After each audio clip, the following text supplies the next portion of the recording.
ठीक है Pramod, mic off कर लो। और कैसे हो संदीप जी? ठीक हूँ सर, ठीक हूँ। तो संदीप भाई भी मेंस लिख रहे हैं, और ये तो होनहार धुरंधर है हमारे। इस बार उम्मीद कर रहे हैं हम एक अच्छी रैंकिंग से राहुल सर से। तो आप लोग, ये हमारे सर है जो बाकी सर कैमरा ऑन कर लीजिए आप। कुछ एक बुक्स आज हम लोग करने वाले हैं जो हम लोगों ने पहले डिस्कस की है, और मैंने आपको नोट्स तो भेज दिया है इस ग्रुप में पहले से ही। और मतलब राहुल सर के पास और संदीप भाई के पास नहीं पहुंचा है अभी, तो मैं वो फिर से भेज दूंगा बुक्स वाला। मैं फिर से एक बार फॉरवर्ड कर दे रहा हूँ ग्रुप में बुक्स वाला। बाकी और लोग को वेट कर लेते हैं अगर कोई आ रहा है तो।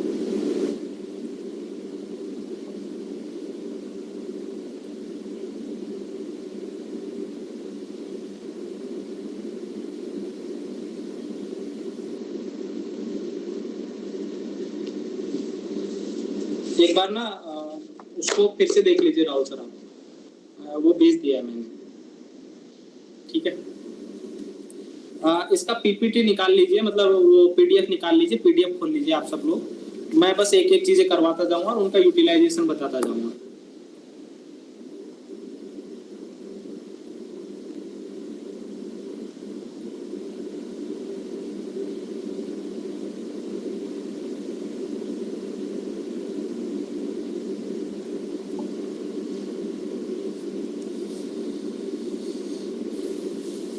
ठीक है, आप लोगों ने खोल लिया होगा। और वो 10 जो थीम मैंने आपको लास्ट क्लास में बताई थी, जो 10 थीम, आई होप कि राहुल सर आपको मैं बताना भूल गया, 10 थीम मैंने इसी की लिखवाई थी। और उन 10 थीम पे हम लोगों को करना क्या है कि कोटेशन कुछ एक लिखनी है, और कुछ एक वैल्यू एडिशन मटेरियल लाइक, उसमें क्या क्या करना था हम लोगों को। थीम थी, कुछ एक कोटेशन थी, उसके अलावा कुछ एक बुक्स थी, और क्या था, और कुछ बताया था ना मैंने, अब मेरे को ऐसे याद नहीं आ रहा डायरेक्ट। हाँ, शॉर्ट स्टोरी कुछ एक तो वो बनानी थी। तो वो मतलब हम लोग फिर से मिल लेंगे एक बार, क्योंकि फिर से बताना थोड़ा सा वो हो जाएगा। मैं उसकी रिकॉर्डेड सेशन भेज दूंगा आपको, तो वो एक बार बना लेना है ना संदीप भाई और आप दोनों। बाकी लोगों को तो ऑलरेडी मैं शेयर कर चुका हूँ। तो आज वाला बुक वाला जो वो है, मैं आप लोगों को शेयर कर चुका हूँ। इसमें मतलब 8-10 बुक है, ठीक है। हम लोग को ले दे के इतनी ही बुक करनी है, इसके अलावा कोई नई बुक नहीं करेंगे हम, ठीक है। और हर एक ऐसे में हम लोग कोशिश करेंगे कि 3 बुक को ऐसा कोट कर सकें।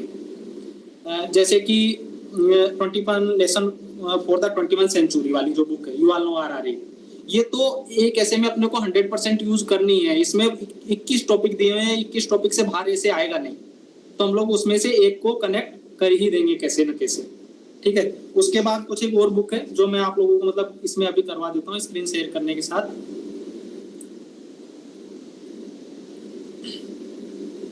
बाकी कभी कभी ना सीनियर लोगों को पढ़ाते टाइम मेरे को भी कुछ गड़बड़ हो सकती है, तो क्षमा कर देना सर,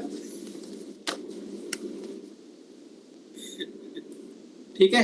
तो शुरू कर रहा हूं मैं।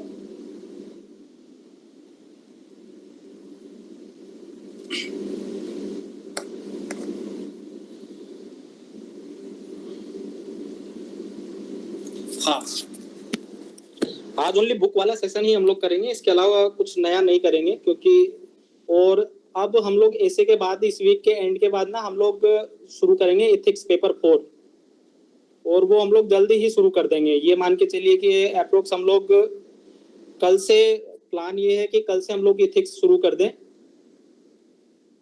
तो क्या क्या ख्याल है आप लोगों का? अगर किसी को लग रहा है कि सर कल से नहीं करना चाहिए और थोड़ा जल्दी हो जाएगा, तो प्लान तो अभी तक यही है कि कल तक जितने बच्चों का मेंस है उन लोगों को ऑप्शनल के लिए बोला था मैंने कि ऑप्शनल तैयार कर लेना आप लोग।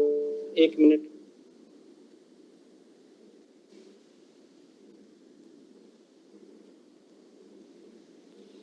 मैक्सिमम लोगों का ऑप्शनल तैयार हो चुका होगा अब तक। तो जिनका नहीं हुआ है उनके लिए थोड़ा सा ये कि आपको इथिक्स वाला जो सेशन है जिसमें वैल्यू एडिशन मटेरियल वाला है, हम लोग कल से स्टार्ट कर देंगे। और आपको ना कुछ एक टेस्ट डेली बेसिस पे लिखने पड़ेंगे। अब 10 क्वेश्चन मैं आपको सेलेक्ट करवाऊंगा, अप्रोक्स 10 क्वेश्चन ना मैं आपको अप्रोक्स सेलेक्ट करवा दूंगा PYQ वाली बुक से, जो मैंने आपको बताया था कि साइंटिफिक रीडर वाली आप लोगों को बुक लेनी है।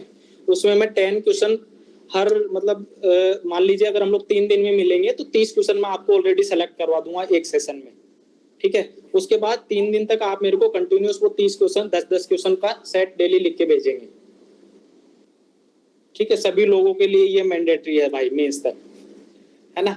और इससे फायदा मिलेगा ये 100% मेरी गारंटी है, ठीक है। इसके साथ दूसरा क्या करना है कि कुछ एक डायग्राम और कुछ एक value added material like example हो गया, कोटेशन हो गई, और जैसे कि कल हम लोग एटीट्यूड की बात करें, एटीट्यूड मान लो हम लोग कल कर रहे हैं जैसे कि, तो मैं आपको क्या करूंगा कि एटीट्यूड के PYQ से रिलेटेड कौन कौन से क्वेश्चन है जो आपको करने हैं, एक तो वो, उसके बाद उसी सेशन में मैं आपको क्या करवा दूंगा कि एटीट्यूड से रिलेटेड कौन कौन से डायग्राम हो सकते हैं, इंट्रोडक्शन इसका क्या हो सकता है, कंक्लूजन इसका क्या हो सकता है, तो आप उनसे उसी जो मैं चीजें बताऊंगा उसी को उन 5-10 क्वेश्चन में अप्लाई करना है बस।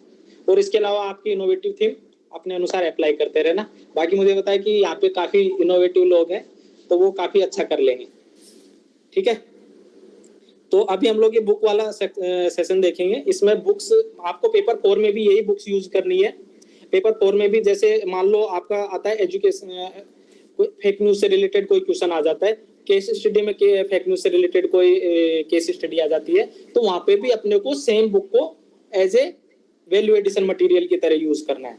नई बुक कोई भी नहीं करेंगे, इन्हीं को ही ले दे के घुमा फिरा के यूज करेंगे। नाम और उससे रिलेटेड देखो, इस बुक्स में अपन पूरा नहीं देखेंगे कि उसने क्या बोला है, लेकिन अपन इस बुक में ये देखेंगे कि उसने किस चीज के बारे में बात की है और उनका इस चीज में बात करने का पर्पज ओवरऑल क्या था, ठीक है। थोड़ा जल्दी तो नहीं बोल रहा,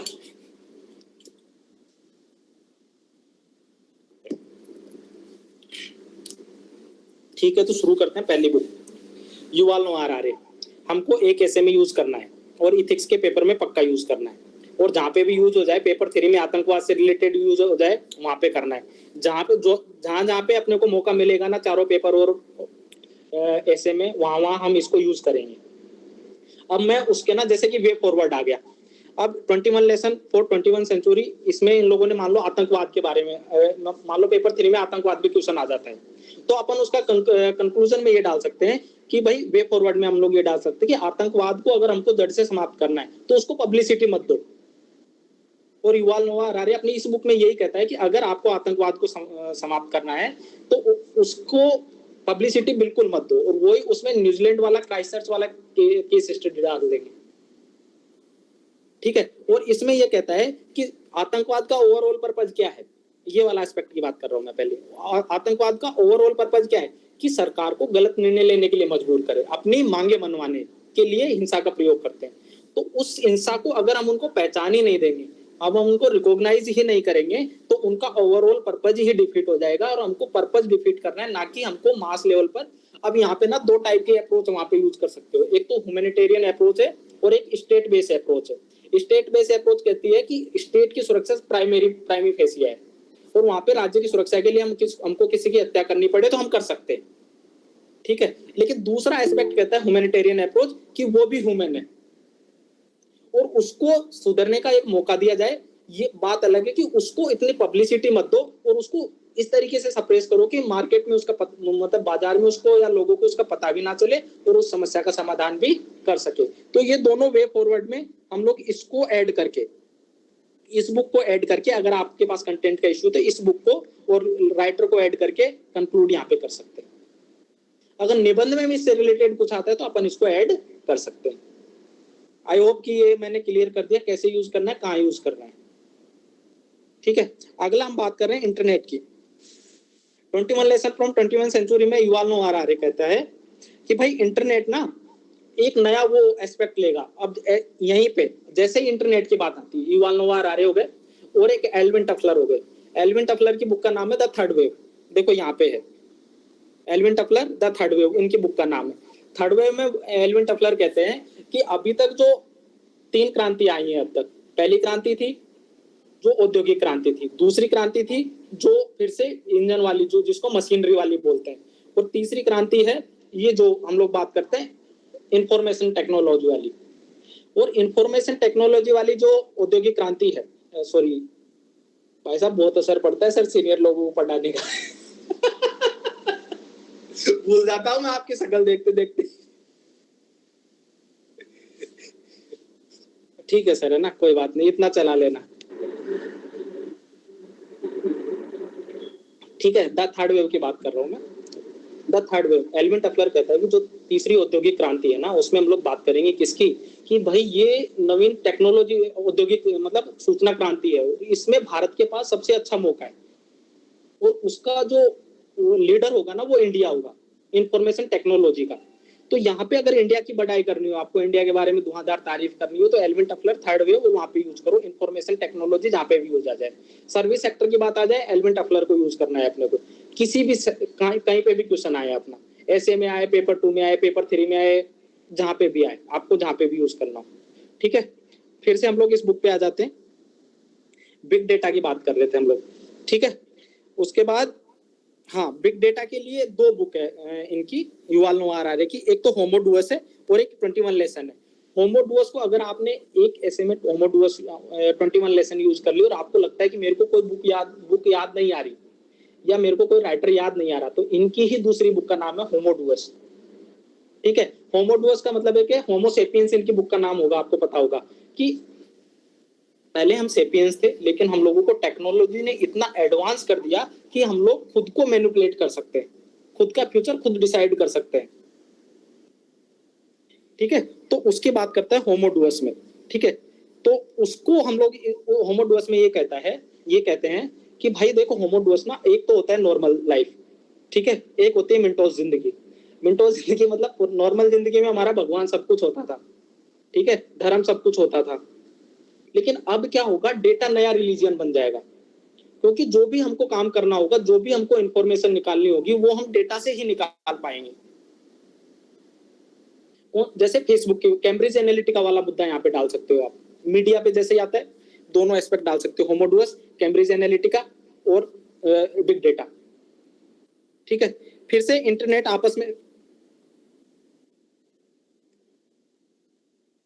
हाँ, ये कहते हैं कि इंटरनेट ने ना ह्यूमन को आपस में इतना कनेक्ट कर दिया है कि जो सामाजिक दूरियां थी वो कम हो गई है, और उसने एक तरीके से ग्लोबल विलेज का जो कंसेप्ट था उसकी बात करते हैं ये। ठीक है, और दूसरा इससे क्या होगा, इंटरनेट से होने से कि ज्यादा काफी सारी चीजें जो हम लोग जैसे एशिया वाले कंट्रीज थे, चाइना, इंडिया, वो क्या थे, श्रम आधारित थे, लेकिन श्रम आधारित अब नहीं रहेंगे।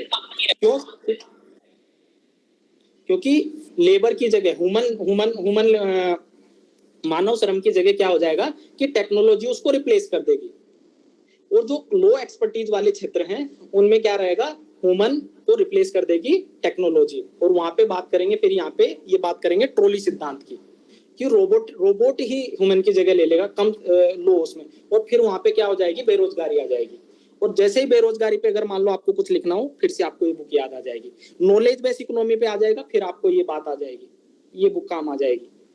ठीक है, अब आपको मैंने ब्लॉक बनवाए थे, इकोनॉमिकल, सोशल, पॉलिटिकल, वहां पे ब्लॉक बनवाए थे एक एक। ठीक है, जहां पे भी आपको कंटेंट की कमी लगे कि भाई मेरे को इसमें कोई रियल लाइफ एग्जांपल नहीं दिख रहा, तो वहां पे जैसे ही टेक्नोलॉजी पे आए, बिग डेटा पे लिख दो, युval नोआ हरारे को कोट कर दो, अगर आपने अभी तक कोट नहीं किया है। जैसे ही नॉलेज बेस इकोनॉमी की बात आए, युval नोआ हरारे को कोट कर सकते हो इकोनॉमी वाले सेक्शन में। ठीक है, और ये कहते हैं कि सस्ता श्रम जो एशिया में था उस पर खतरा आ जाएगा और उनको फिर आजीविका का संकट आ जाएगा, और उनकी आजीविका का संकट अगर हमको समाप्त करना है तो हमको उनकी सोशल सिक्योरिटी को बेटर करना होगा, और सोशल सिक्योरिटी के लिए फिर आएगा यूनिवर्सल बेसिक इनकम वाला कंसेप्ट। जहां पे भी इस चीज की, जैसे कि सामाजिक सुरक्षा की बात आ जाए पेपर 2 में, सोशल सिक्योरिटी वाले एस्पेक्ट में, वहां पे हम लोग इसको यूज कर सकते हैं, इस वाले सेक्शन को। देखो चीज एक ही रहेगी, हमको घुमा फिरा के मल्टी जगह, मतलब अलग अलग जगह पे उसी चीज को घुमा फिरा के यूटिलाइज करना है। लास्ट ईयर शायद मैंने इस तरीके से नहीं बताया था आपको, ठीक है, लेकिन इस बार हम लोगों को इसको अलग अलग जगह यूटिलाइज करेंगे, एक ही चीज को अलग अलग जगह यूटिलाइज करेंगे, और वही बेटर रिजल्ट देगा, क्योंकि इतनी सारी चीजें हम लोग रोट लर्निंग नहीं कह सकते। और इसी की बात करते हैं ये युval नोआ हरारे, कि रोट लर्निंग का जमाना चला गया। और मैंने उस दिन आपको जिम मॉरिसन का एक कथन बताया था कि 21वीं सदी में, सॉरी, एल्विन टफलर का एक कथन बताया था कि 21वीं सदी में वो अनपढ़ नहीं होगा जो पढ़ नहीं सकता, अनपढ़ वो होगा जो सीखा नहीं जाए ये नहीं पाएगा, जो ये नहीं जान पाएगा कि सीखा कैसे जाता है। तो रोट लर्निंग की जगह स्मार्ट लर्निंग का जमाना आ गया। और डिसइंफॉर्मेशन, जैसे ही अब आपको मान लो ये वाला एस्पेक्ट एजुकेशन का आ गया, अब जैसे ही एजुकेशन की आई, एल्विन टफलर आप यूज कर लोगे, उनका वो स्टेटमेंट, ठीक है। अब फिर से युval नोआ हरारे के एजुकेशन वाला एस्पेक्ट कवर कर सकते हो, लेकिन कोशिश करना एक पेपर में एक बार ही यूज करना। ये नहीं कि इसके 21 एस्पेक्ट है, 21 एस्पेक्ट पे एक पेपर 3 में मान लो इस पे भी आ गया, रोजगार पे आ गया, मान लो आतंकवाद पे आ गया, शरणार्थी पे, तीनों में युval नोआ हरारे वो भी पढ़ के ये युval नोआ हरारे ने किया क्या क्या है वो नहीं करना भाई, ठीक है। तो उसको एक पेपर में एक बार ही यूटिलाइज करना है, चाहे ऐसे का हो, चाहे पेपर 1 हो, पेपर 2 हो, पेपर 3 हो, लेकिन ये हर पेपर में यूज आएगा ये पर्सन ऐसा है। और ये आपको मैंने पीडीएफ शेयर कर दिया है, तो इसमें हर एक टॉपिक लिखा हुआ है जिसके बारे में इसने बोला है, ठीक है। अगला अगर मैं एनवायरमेंट की और डिजास्टर मैनेजमेंट की बात करूं, ठीक है, तो ये कहता है कि भाई ग्लोबल वार्मिंग हो रही है, और ग्लोबल वार्मिंग कोई लोकल समस्या नहीं है, मतलब कोई नेशनल समस्या नहीं है, ये पूरे वर्ल्ड के लिए आपदा है, और इसके समाधान भी ग्लोबल होने चाहिए, ठीक है। और इसके लिए ना एक कीवर्ड है, ग्लोबल प्रॉब्लम लोकल सॉल्यूशन, ऐसे करके एक कीवर्ड है कि छोटे स्तर पर ही आपको समाधान करने पड़ेंगे, तभी आप एक बड़ी समस्या का समाधान कर सकते हो, ठीक है। तो अब इन्होंने ना एक कीवर्ड यूज किया है, ecological serial killer, human as a ecological serial killer.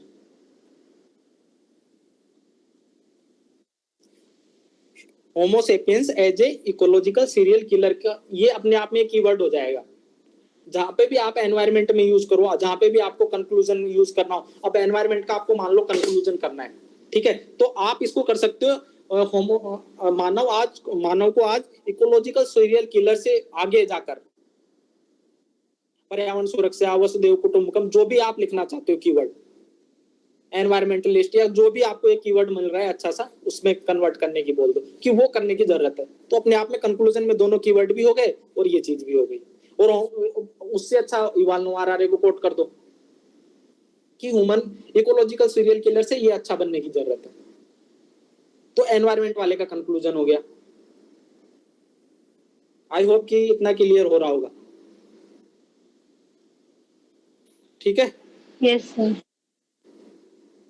आगे चले, मतलब इतना समझ में आ रहा है ना जितना बता रहा हूँ, क्या गड़बड़ लग रहा है राहुल सर? ये इकोलॉजिकल सीरियल किलर वाला फिर से बताना है।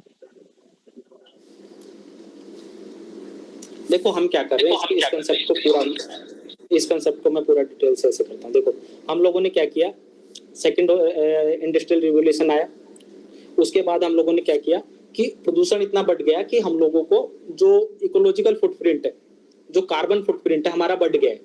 इस वजह से क्या हुआ, टेम्परेचर मतलब जो जलवायु परिवर्तन है उसकी दर में वृद्धि हो गई। एक तो नेचुरल रेट होती है, नेचुरल दर से वृद्धि होती है, लेकिन एक हायर रेट से इकोलॉजिकल चेंज हो रहा है, मतलब पर्यावरण प्रदूषण हो रहा है या जलवायु परिवर्तन हो रहा है। तो उसमें ह्यूमन क्या कर रहा है, एज अपना कंट्रीब्यूशन कैसे कर रहा है, ह्यूमन ही तो है सबसे बड़ा कंट्रीब्यूटर इसमें, वन ऑफ द। तो वो क्या कैसे काम कर रहा है, as a ecological serial killer.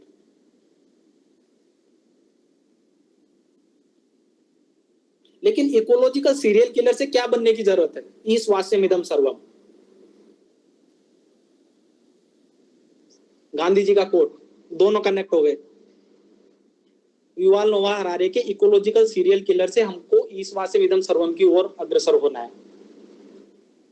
कि हर एक पौधे में, हर एक जानवर में, हर एक कण कण में ईश्वर है। तो उस तरीके से हमको एनवायरमेंट को प्रोटेक्ट करना है।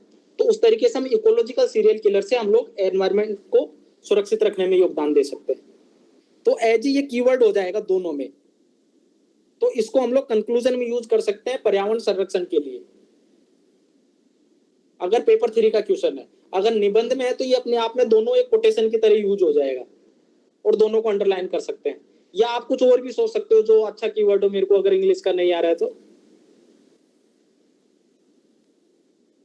अब थोड़ा क्लियर हो पाया?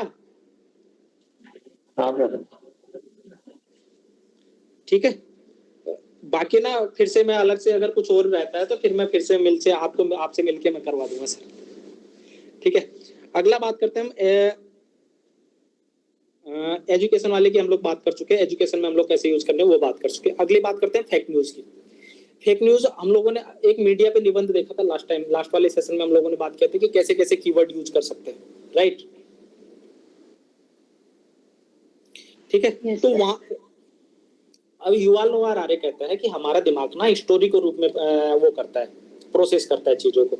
स्टोरी के रूप में प्रोसेस कैसे करता है कि हम लोग ना एक लीनियंट वे में नहीं सोचते, या अगर हमको कोई इंफॉर्मेशन मिलती है ना हम उसको दिमाग में नहीं रख सकते, लेकिन जैसे ही हमको कोई चीज मिलती है ना कहानी के रूप में तो वो हमारे दिमाग में घुस जाती है। जैसे कि अभी मैं बता रहा हूँ कि भाई एक बच्चा है, वो क्या करता है, उसको अगर हम नॉर्मल सिखाएंगे कै खे गए तो वो नहीं सीखेगा, लेकिन हम उसको सिखाएंगे कि कै फॉर कबूतर, तो उसको कबूतर दिखेगा और वो उसको दिमाग में कहानी बनाएगा कुछ ना कुछ, तो उसको कै याद हो जाएगा।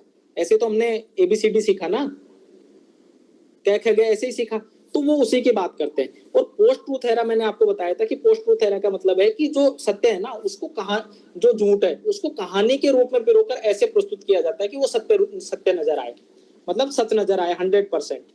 तो उसी की बात करते हैं ये कि अटेंशन इकोनॉमी हो गया है, मतलब अटेंशन सीकर हो गया मीडिया। अटेंशन सीकर मीडिया अपने आप में एक कीवर्ड हो गया, पोस्ट ट्रूथ एरा अपने आप में एक कीवर्ड हो गया, ये येलो जर्नलिज्म अपने आप में कीवर्ड हो गया। जहां पे ये आए और वैसे हमको यूज करना है फेक न्यूज के बारे में, मीडिया के बारे में आए तो कि भाई अटेंशन सीकर मीडिया हो गया है, और इसके समाधान के लिए हमको क्या करना पड़ेगा कि हमको एक ऐसे समाधान लाने पड़ेंगे व्यापक जो ह्यूमन को अपने मीन से जो मीन। दूसरा मैं इसको पूरा कंप्लीट करता हूँ एक बार, ठीक है। जो उन्होंने अपनी बुक में कहा, इन्होंने कहा कि आपने पेप्सी का एड देखा होगा, ठीक है। पेप्सी से जनरली मैं इसको पहले वो कर देता हूँ, फिर मैं जो बता रहा था उसको मैं कंप्लीट कर दूंगा, ठीक है। कहानी के रूप में ये दर्शा रहे हैं, तो उन्होंने एक एग्जांपल दिया कि पेप्सी का मान लो हम लोग ऐड देखते हैं, ठीक है। पेप्सी के ऐड में हम लोग देखते हैं तो वो बताते हैं कि ये क्या होती है कि एनर्जी बूस्ट होती है, या कुछ एक्स वाई थम्स अप का आपने ऐड देखा होगा कि कैसे सलमान खान दुनिया बदलने को तैयार होता है। ठीक है, तो वैसे ही, लेकिन सच्चाई क्या है पेप्सी और थम्स अप वगैरह की कि ये हमारे बहुत सारी बीमारियों का कारण है। लेकिन हम कहानी को कैसे प्रस्तुत करते हैं, डर के आगे जीत है, माउंटेन ड्यू पी लो, ठीक है। एक आदमी जा रहा है कहानी के रूप में और उसको डर लगता है, 5 गुंडे उसको पीट रहे होते हैं, जैसे वो माउंटेन ड्यू पीता है 4-5 को कूट देता है। कहानी बन गई ना अपने आप में, बनी कि नहीं कहानी? तो वही कहानी को एज ए झूठ की तरह प्रस्तुत किया, उसने उसके हिडन चीज को बताया नहीं कि इसका क्या फायदा है क्या नुकसान है। तो वही है post truth era, yellow journalism, उसी के एग्जांपल है, और इसको बोलते हैं नॉलेज इल्यूजन।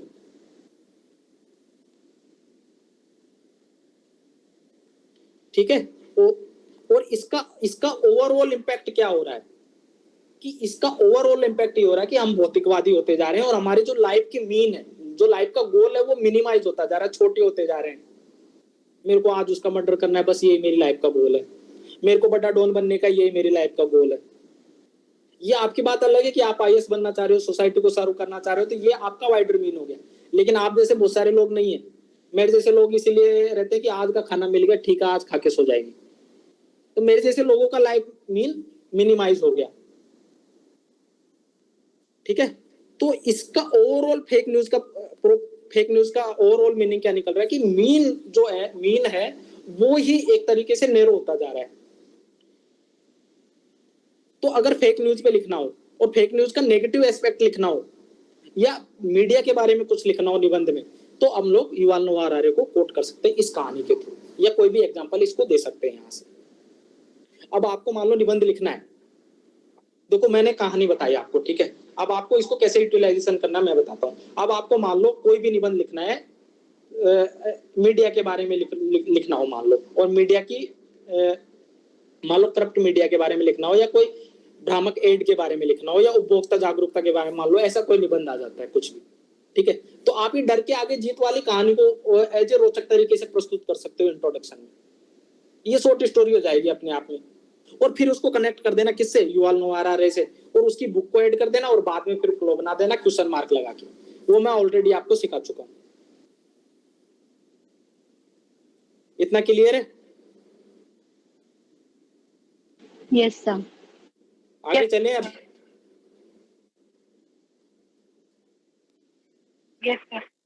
ठीक है, अगला अगला जो मुद्दा होता है वो है शरणार्थी का। आज विश्व में जैसे कि रोहिंग्या शरणार्थी वाला हो गया, ठीक है, वो बीडी यूपीएससी के प्रीलिम से 2 साल पहले क्वेश्चन आया था, बीडी वाला, ये सूडान वाला, ये फिर से शरणार्थी वाला इश्यू है। तो इस समस्या को भी इन्होंने उठाया है और इसको, इस समस्या का समाधान की उन्होंने अपेक्षा की। देखो इस बुक में ना मैक्सिमम 21 तरीके की समस्याओं की बात की है इन लोगों ने, ठीक है, और उन समस्याओं का समाधान किस तरीके से किया जाए, उस समस्या को समाधान आपको खुद, मतलब आपको जो भी लगता है ना कि भाई ये समस्या का समाधान है, वो आप प्रस्तुत कर देना, आपको जो भी लगता है, और उसको कोट कर देना, युवाल नोआ हरारे ने बताया। तो आपकी बात की ऑथेंटिसिटी हो जाएगी। और युवाल नोआ हरारे कोई भगवान तो है नहीं भाई, ऐसे समझना। उसने भी कुछ ह्यूमैनिटेरियन अप्रोच से ही सॉल्यूशन बताए होंगे, ठीक है, जैसे कि आपसी देशों को समझौते के साथ उस समस्या का समाधान करना चाहिए, ठीक है, अंतर्राष्ट्रीय ह्यूमन राइट काउंसिल है, उसके कानूनों का अनुपालन किया जाना चाहिए, ऐसा कुछ ना कुछ तो उसने बोला ही होगा। या तो सॉल्यूशन में डाल दो या समस्या में डाल दो, जहां पे भी आप इसको डालना चाहो वहां पे डाल सकते हो। अगला वो बात करते हैं नेशनलिज्म की, अंधे राष्ट्रवाद की, ठीक है। ये कहते हैं कि great power work like black hole. Like इन्होंने यूएस के लिए कमेंट किया, यूएस के, चाइना और रशिया के लिए। इन्होंने बोलता है कि अब इस कीवर्ड को ना आप आईआर में यूज कर सकते हो। और कोट किसको करना है? अपने को इसी को कोट करना है जब अपने को उन देशों की बुराई करनी हो, जैसे इंडिया यूएस रिलेशन की बात कर रहे हैं हम लोग, ठीक है। अब को हमको उसमें वहां पे एक नेगेटिव पॉइंट डालना है, आलोचनात्मक क्वेश्चन आ जाता है, तो वहां पे अपने को बस ये वर्ड डालना है, और कि विश्वसनीय नहीं है उनके साथ समझौते। उन्होंने कल हमारे साथ समझौता कर लिया, पता चले परसों माने ही ना, तो ये अपने आप में कीवर्ड हो जाएगा, और वहां पे इसको कोट कर देना, अपना काम हो गया। उसको एक नई लाइन में मिल जाएगी, और नॉर्मल एस्पिरेंट ने इसको यूज नहीं किया होगा। तो ये थी युवाल नोआ हरारे की कुछ एक बुक्स, उनको कैसे यूटिलाइज करना है चारों पेपरों में और निबंध में। अब ये आईआर वाला सेक्शन आपको निबंध में लिखना है। जैसे कि एक निबंध आया था, आप अपने दुश्मन बदल सकते हैं, पड़ोसी नहीं। वहां पे आईआर वाला सेक्शन आप वहां पे लिखोगे उस निबंध में, तो वहां पे इस एस्पेक्ट को लिख सकते हो। तो ये थी होमो 21 लेसन फॉर 21 सेंचुरी, युवाल नोआ हरारे, 21वीं सदी की समस्या और उनके समाधान आप अपनी तरफ से कुछ भी डाल देना, आपको बुक और एक कोटेशन डालनी है। मैक्सिमम चीजें मैंने कवर कर दी। इतनी इसके अलावा मतलब वो अपने काम से, अपनी मतलब यूपीएससी के लिहाज से रेलिवेंट नहीं थी इस बुक में जो चीजें थी। तो आगे बढ़े सर। संदीप भाई। हाँ सर। हाँ, मतलब ठीक है या फिर और कुछ सुधार करें अभी? हाँ, बढ़ो। ठीक है, अगला है होमोडुअस वाला, ठीक है। होमोडुअस अगली बुक है।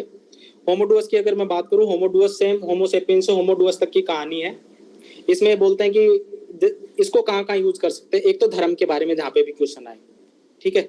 अगला है रिलीजन वाला, और दूसरा है होमोडुअस मतलब डेटा के बारे में, टेक्नोलॉजिकल इंटरफेरेंस के बारे में, कि भाई तकनीक ने हम लोगों को इतना एडवांस बना दिया है कि जो हमारे परंपरागत चीजें थी उनको हम छोड़ के हम आगे बढ़ गए हैं। हम अपना जो तकदीर है वो खुद लिखने लग गए हैं।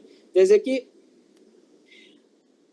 ये कहते हैं कि भाई जो मध्यकाल था तब तक हम लोगों को कौन डिराइव करता था? धर्म डिराइव करता था। धर्म बताता था कि हमको करना क्या है, ठीक है। लेकिन 21वीं सदी के बाद 20वीं और 21वीं सदी में उसकी जगह तकनीक ने ले ली, क्योंकि हम तकनीकी रूप से इतने आधुनिक हो गए कि जिन चीजों का हमको पता नहीं था उनको हम ईश्वर पे टाल देते थे पहले। लेकिन अब मैक्सिमम चीजें हमको पता हो गई है, और उन्हीं से हम अपना फ्यूचर प्रिडिक्ट कर सकते हैं। जैसे कि big data as a new oil की भी कंसेप्ट की बात की जाती है कि बिग डेटा क्या हो गया कि नया ऑयल हो गया है। बिग डेटा से हम लोग क्या पता नहीं कर सकते। फेसबुक पे हम जाएंगे, हमने कब किस चीज को लाइक किया है, किस चीज को हम लोगों ने शेयर किया है, तो उसको सारा पता होगा, हम भले से भूल गए हो। लेकिन जैसे ही वो एक जगह एनालाइज होगा तो उसको पता लग जाएगा कि इस आदमी को कांग्रेस पसंद है, इस आदमी को बीजेपी पसंद है, इस आदमी को ऐसे कपड़े पसंद है, इस आदमी को इस टाइम पे ये खाना पसंद है, उसको सब कुछ पता होगा। और उसी हिसाब से हमको पर्सनलाइज एड हमको सर्व होंगे और उन्हीं चीजों को हम सप्लाई डिमांड का गेम सर्व होगा। ठीक है, तो ये कहते हैं होमोडुअस में कि हम लोग हमारी चीजों को अपने अनुसार उसको बना सकते हैं या हमारे अनुसार उसको ढाल सकते हैं और ये ही होमोडुअस होगा। और दूसरी ये बात करते हैं कि जैसे मान लो कोई भी इनोवेशन के बारे में क्वेश्चन आता है, इनोवेशन के बारे में जहां पे भी आता है, तो इनोवेशन जब भी हम लोगों ने इनोवेशन किया है हमारी आवश्यकता होती है। लाइक कोविड-19 का हम लोगों ने वो किया, कोविड-19 के टाइम हम लोगों ने पहली बार आरएनए डीएनए वैक्सीन को अनुमति दी। ठीक है, इससे पहले हम लोगों ने अनुमति नहीं दी थी।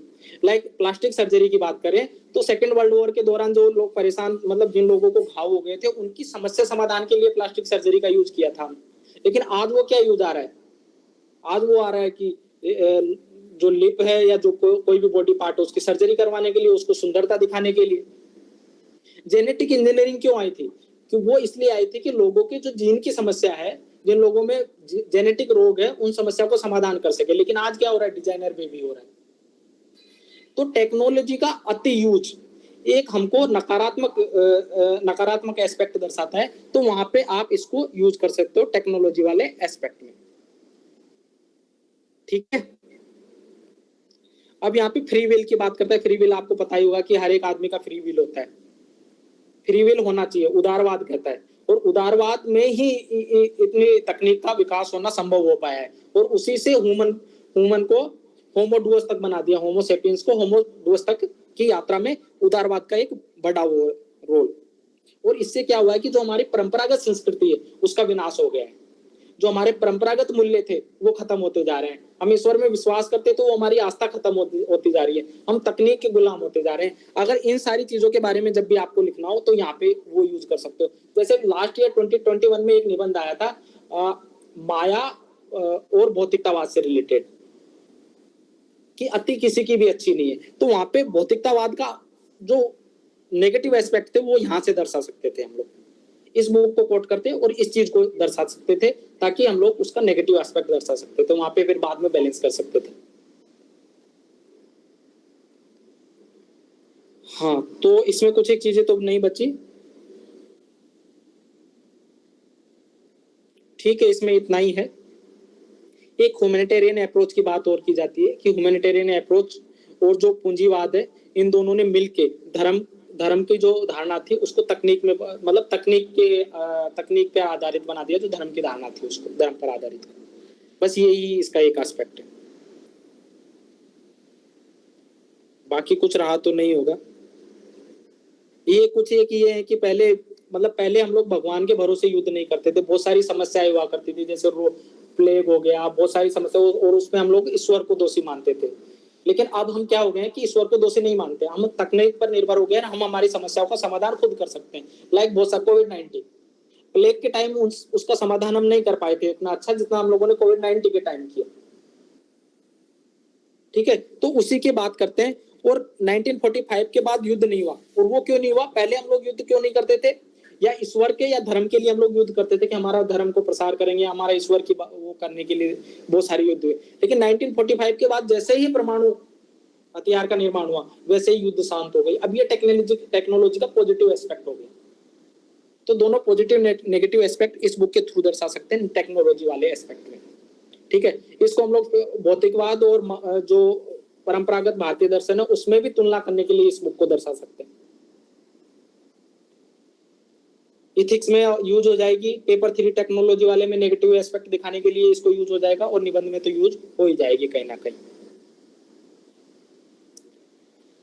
ठीक है, इसके अलावा ना एक चीज की बात और ये करते हैं कि भाई ह्यूमन है ना, आप नोट डाउन करते जाना इसके अलावा, क्योंकि बहुत सारी चीजें ना मेरे को नई नई याद होती जा रही है। मैंने इन पेपर्स में नोट किया हुआ है, एक मिनट में निकाल लेता हूँ।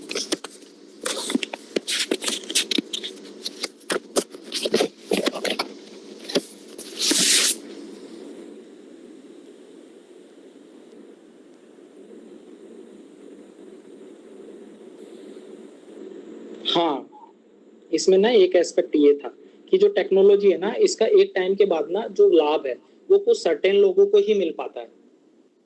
क्योंकि जैसे कि जिन लोगों की इनकम ज्यादा होगी वही अपने डिजाइनर बेबी को वो कर पाएंगे, लेकिन बहुत सारे गरीब लोग हैं, तो ये असमानता है उसके अंतर को भी बढ़ाता जा रहा है। अब जैसे असमानता के बारे में क्वेश्चन आया तो आप यहाँ पे इस एस्पेक्ट को कवर कर सकते हो कि भाई होमोडुअस और होमोसेपियंस दोनों के अंतर है ना वो बढ़ता जा रहा है, और उसका कारण क्या है? टेक्नोलॉजी।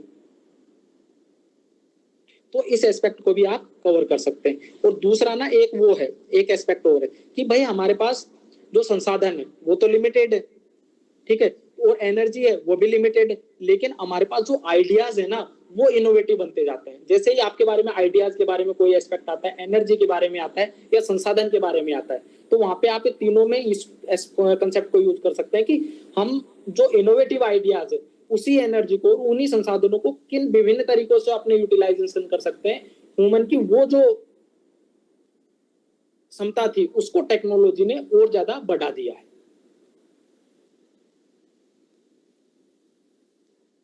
इतना क्लियर है भाई? 2 बुक क्लियर कर दी, इनको यूज कैसे करना है वो भी मैंने आप लोगों के साथ डिस्कस कर दिया है। अगर कोई और यूटिलाइजेशन आपको लगता है कि यहाँ यूज कर सकते हैं तो आप माइक ऑन करके बता सकते हो। यहाँ पे सभी लोग उस स्थिति में हैं अब कि वो शेयर कर सके अपने आइडियाज।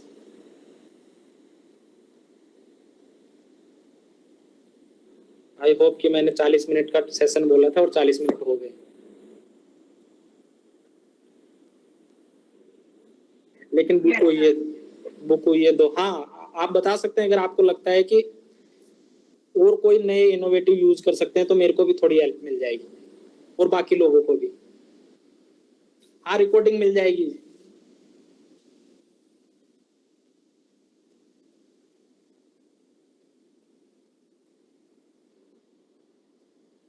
अरे यार, इतने ज्ञानी लोग इधर बैठे हैं और कोई बोल नहीं रहा।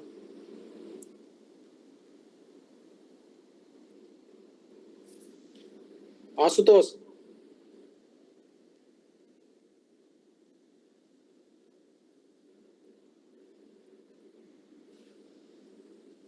आशुतोष लाइब्रेरी में। ठीक है, चले फिर आगे चले।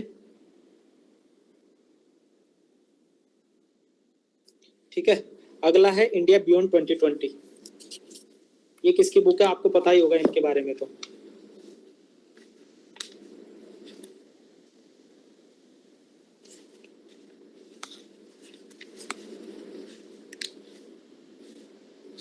अरे यार, इतना भी बोरिंग नहीं पढ़ा रहा कि कोई बोलना ही नहीं चाह रहा।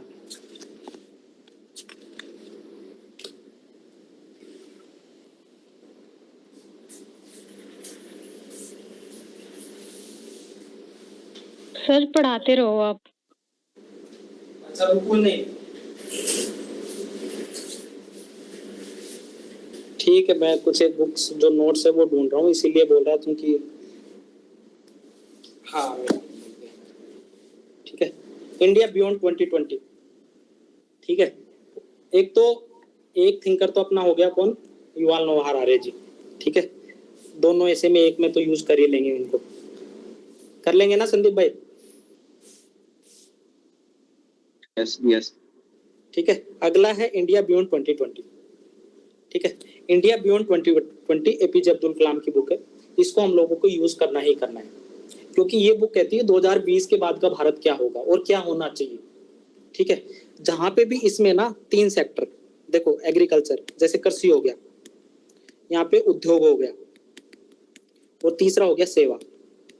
इनसे रिलेटेड आपको लगता है कि ये किया जाना चाहिए तो पक्का एपीजे अब्दुल कलाम ने उसको इसमें बुक में ऐड किया ही होगा। लाइक जीएम क्रॉप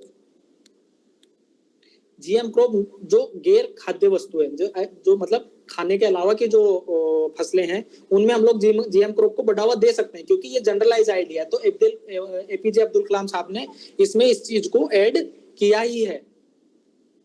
ठीक है, अगर मैं बात करूं उद्योग वाले की, जो हमारी एक कॉमन प्रॉब्लम है कि हम लोगों ने उद्योग को इतना ध्यान नहीं दिया और हम कृषि से सेवा क्षेत्र पे डायरेक्ट चले गए और उससे हमको जॉब लॉस हो गया।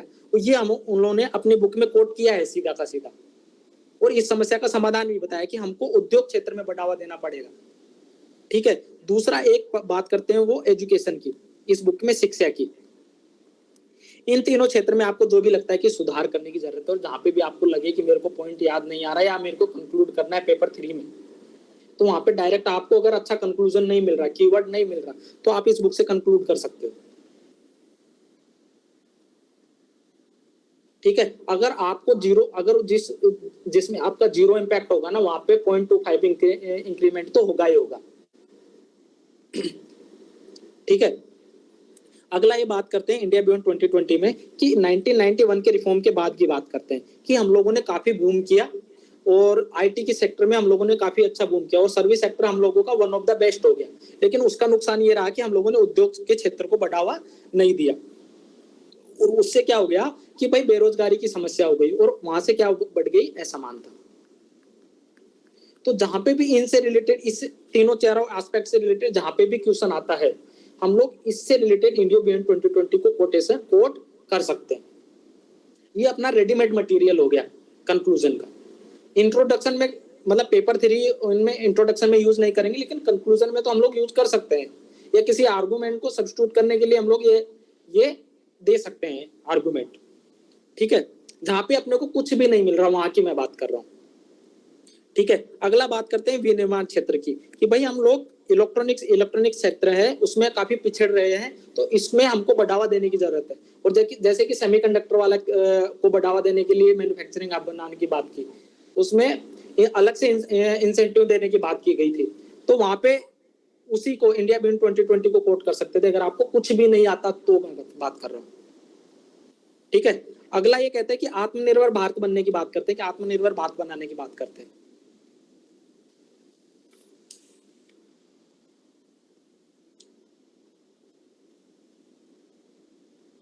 ठीक है, ये हम लोगों ने डिस्कस कर दी, इसी पे मैं बता रहा था। हाँ, अगला ये बात करते हैं कि भाई शिक्षा की और उद्योग में जुड़ाव का जो अभाव है हमारा। आपने India innovation index, world innovation index में आप लोगों ने हमारी रैंक देखी होगी, तो उसको भी हम लोग यहाँ पे यूज कर सकते हैं। वहाँ इनोवेशन वाला अगर कोई क्वेश्चन आता है तो वहाँ पे अगर हम बात कर सकते हैं कि हमारी जो तकनीक, मतलब जो उद्योग है और जो शिक्षण संस्थान है, उनमें जुड़ाव का अभाव है, वो एक दूसरे की डिमांड सप्लाई को ही नहीं समझ पा रहे हैं। अगर उस चीज को हमको कोट करना है तो वहां पे हम इस बुक को कोट कर सकते हैं। ठीक है, हम लोग को एजुकेशन में अगर बदलाव लाना है, एजुकेशन के मान लो निबंध आ जाते हैं और आपको वे फॉरवर्ड की बात की जाती है, तो हम लोग वहां पे यूज कर सकते हैं कि हमको एनालिटिकल अप्रोच की बात करनी पड़ेगी। एजुकेशन में 7% हम लोगों को मतलब निवेश करने की जरूरत है। ठीक है, इंटरनेट और टेली लर्निंग की हम लोगों को जरूरत है। गाँव, अगर एक समाधान ये हो सकता है इनोवेटिव, कि जो भी बड़े बड़े गाँव हैं, ठीक है, जो पिछड़े गाँव हैं, जो दूर दराज वाले नॉर्थ ईस्ट के गाँव हैं, उनको CSR के थ्रू बड़ी कंपनियां गोद ले ले, वहां पे एजुकेशन को बढ़ावा दे, हेल्थ को बढ़ावा दे, तो दोनों चीजों को एक दूसरे से सब्स्टिट्यूट कर सकती है। ठीक है, ये उन्होंने अपनी बुक में कहा है। अगली बात वो करते हैं स्वास्थ्य से, हेल्थ से रिलेटेड, कि हेल्थ में अपने को क्या करने की जरूरत है। डायरेक्ट टेलीमेडिसिन की बात करेंगे।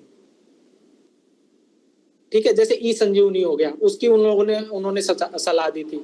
अब उन्होंने न्याय की भी बात की इसमें, जो हम लोगों ने देखा था ना, वो शायद उसका नाम मेरे को याद नहीं आ रहा, जो गांव-गांव जाके वो ग्राम न्यायालय वाला जो कंसेप्ट था, उसमें वेन के थ्रू जाते थे और उसका समाधान करते थे, उसका मेरे को याद नहीं आ रहा।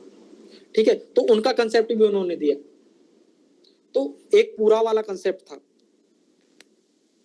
ये कंसेप्ट अगर अपने को यूज करने, जहां पे भी इनसे रिलेटेड चीज आती है, तो इंडिया बियॉन्ड 2020 को हम लोग यूज कर सकते हैं। निबंध हो गया, पेपर 1, 2, 3, 4, ऐसे कहां पे भी यूज करो इसको।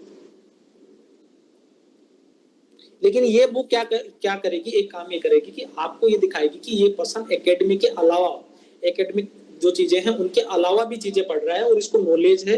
कम से कम ये आपको एक अलग आंसर रखने में आपका एक मदद कर देगी हर एक जगह पे। तो 3 बुक हम लोग अब तक डिस्कस कर चुके हैं।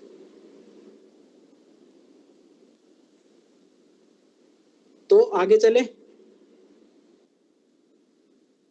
Yes sir.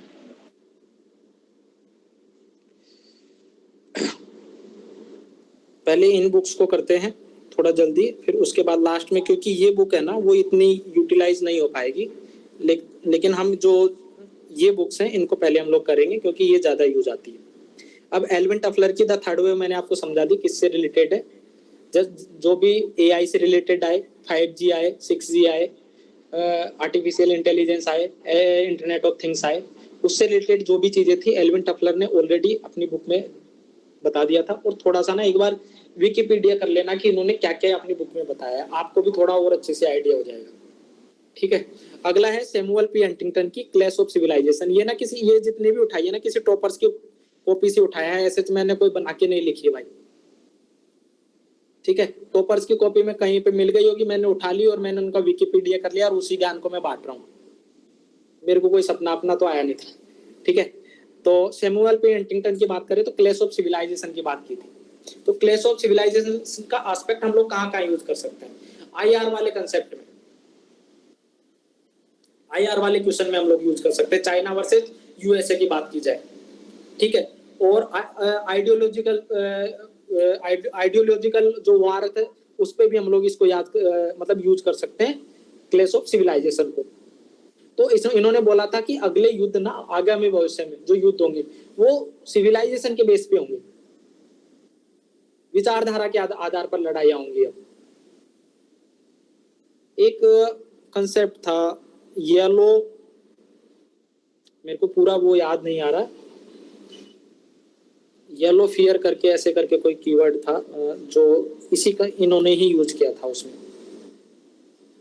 यूएस वाले अब मतलब चाइनीज लोगों के लिए उसको यूज करते हैं, अगर आपको याद आ रहा है तो बोल सकते हो। येलो पर्ल करके कुछ कंसेप्ट था, मेरे को पूरा याद नहीं आ रहा है, वो एक बार सर्च कर लेना। ठीक है, अब जैसे ही हृदय स्थल सिद्धांत की बात करती है, इंडो पैसिफिक रीजन के बारे में आता है, इंडो पैसिफिक रीजन न्यूज में था, तो वहां पे मैकेंडर का हृदय स्थल सिद्धांत की बात कर दी जाएगी, रिमलैंड थ्योरी की बात कर दी जाएगी। जैसे ही अभी लड़ाई चल रही है कहाँ पे, किसमें, यूक्रेन में, तो यूक्रेन हार्टलैंड थ्योरी का पार्ट है। इसने बोला था मैकेंडर ने कि जो भी हार्टलैंड पे शासन करेगा ना वो पूरे वर्ल्ड पे शासन करेगा। ठीक है, वैसे ही रिमलैंड थ्योरी थी। स्पाइकमैन बोलता है कि जितने भी जो समुद्री तटवर्ती क्षेत्र है ना, अगर उस पे किसी का शासन होगा, अगर उस पे किसी का शासन होगा तो वो पूरे वर्ल्ड पे शासन करेगा। और इसी थ्योरी को अपना रहा है यूएसए। यूएसए के जितने भी आपने नेवल बेस देखे होंगे पूरे तटवर्ती देशों में देखे होंगे मैक्सिमम। ठीक है, तो इन थ्योरीज को भी आप यूज कर सकते हो अगर आपको निबंध में कहीं लिखना है तो, आर्गुमेंट को सब्स्टिट्यूट करने के लिए। ठीक है, अगला है वही इंफॉर्मेशन टेक्नोलॉजी वाला, लिविंग ऑन थिन एयर, ये इनकी बुक का नाम है। इन्होंने बोला कि थिन एयर मनी, मतलब लोग हवा से पैसा बनाते हैं। सर्विस सेक्टर क्या है, अभी मैं बोल रहा हूँ तो सर्विस सेक्टर का ही तो पार्ट है, मैं बोल ही तो रहा हूँ, मैं कुछ हाथ पैर चला नहीं रहा। ये अलग बात है कि मैं इसमें लिख रहा हूँ, ठीक है, लेकिन कोई हथौड़ा तो चला नहीं रहा। तो वो है thin air money, knowledge base economy की जहाँ पे भी बात आ जाए तो इस चीज को यूज कर सकते हो आप। एक अगली है कि भाई इंटरनेट के इम्पैक्ट दिखाने हो, पॉजिटिव नेगेटिव, आपको पता ही कि नहीं इंटरनेट के क्या क्या इम्पैक्ट है, पॉजिटिव नेगेटिव। उसमें आपको अगर कोट करना हो तो back to human, Dan Schawbel की बुक का नाम है। इसको भी आप थोड़ा सा गूगल कर लेना, इसमें इंटरनेट के जहाँ पे भी आपको पॉजिटिव नेगेटिव एस्पेक्ट दिखाने हो इस बुक को कोट करके लिख सकते हो। ये दोनों बुक है, ये एनसीईआरटी की सोसाइटी से मैंने उठाई है और इन दोनों को मैंने एक ऐसे में यूज भी किया है, आपने देखा होगा। ठीक है, नेल्सन मंडेला की लॉन्ग वॉक टू फ्रीडम, रंगभेद, नस्लवाद, स्वतंत्रता, किसी से भी रिलेटेड, इनसे रिलेटेड कोई क्वेश्चन आए, संघर्ष की कहानी से आए तो वहां पे आप इसको कोट कर सकते हैं। जनरली पेपर 4 और इथिक्स में यूज आएंगे दोनों। फ्रीडम फ्रॉम फियर, ऑंग सान सू की बुक है। उन्होंने बोला कि अगर आपको डर से मुक्ति मिल गई, अगर आपको डर से मुक्ति मिल गई तो मान लो कि आप वास्तविक लीडर है या आप गरिमापूर्ण जीवन जी रहे हैं। और गरिमापूर्ण जीवन जीने के लिए सबसे पहली शर्त है कि आपको डर से मुक्ति मिले। बोलते हैं ना डर के आगे जीता, वही वाला वो है, तरीका है। तो जब भी आपको साहस की बात करनी हो, जब भी आपको लीडरशिप की बात करनी हो, ठीक है, तो वहां पे इन दोनों की बुक के साथ इनको कोट कर सकते हो आप एग्जाम्पल में, या कोई कहानी को कोट यूज कर सकते हो इंट्रोडक्शन में इनकी बुक के साथ इनकी, जैसे कि उसमें हम लोगों ने देखा। एक कहानी सिद्धांत, ये भी एनसीईआरटी में, उनकी बुक का नाम है ऑन लिबर्टी, बुक का नाम था, जेएस मिल की बुक का नाम। ये तो जेएस मिल को तो आपने उसमें भी देखा होगा, उपयोगितावाद में भी, तो वहां पे भी इसको यूज कर सकते हैं। ये बोलते हैं कि आपकी स्वतंत्रता वहां तक ही है जहां तक दूसरों की स्वतंत्रता का आनंद ना होता हो। ठीक है, और आपकी स्वतंत्रता तब हाँ, दूसरों की स्वतंत्रता ना तब सीमित हो जाती है जब आपकी आत्मरक्षा करनी हो। ये भी उनका एक कंसेप्ट था। ये क्लियर हुआ क्या? दूसरों की स्वतंत्रता तब सीमित जब इकलौता लक्ष्य आत्मरक्षा हो। सर इसको समझा दीजिए, नहीं समझ में। अरे ऐसे समझो आपको कोई गोली मार रहा है, ठीक है, वो बोल रहा है कि मेरी फ्रीडम है, मैं गोली मारूंगा आज तुमको, तो तुम क्या बोलोगे कि भाई तेरी लिबर्टी उतनी ही है जब तक मेरी आत्मरक्षा है, मैं तेरा गोली मार के पहले ही सर फोड़ दूंगी। ये है इसका मतलब, बस देसी भाषा में। बाकी इसको अपनी लैंग्वेज में समझ लेना। आपका वो जो भाषा विन्यास है वो काफी अच्छा है, और मतलब एलिब्रेट करने में जो थॉट प्रोसेस है वो ठीक है, तो मेरे को ज्यादा समझाने की जरूरत नहीं है इसमें सभी लोगों को, ठीक है। अब सबसे इंपॉर्टेंट थिंग, सबसे इंपॉर्टेंट पर्सन है वो है अमर्त्य सेन, जिसको हम लोगों को यूज करना ही करना है, एक ऐसे या एक उसमें, ठीक है। अमर्त्य सेन की बुक है, 2 बुक है, एक तो आर्गुमेंटेटिव इंडिया है, ठीक है। आर्गुमेंटेटिव इंडिया में जहां पे भी हमको भारतीय संस्कृति की बात करनी हो, जो कुछ भी अच्छा दिखाना हो कि हम लोग पहले से ही भगवान थे, हम लोग पहले से दुनिया बदलती थी, जो भी लिखना हो आप इसको कोट करके लिख सकते हो। 1 मिनट होल्ड करेंगे, मैं एक कॉल ले लूं, हो सकता है ऑफिस से ना हो।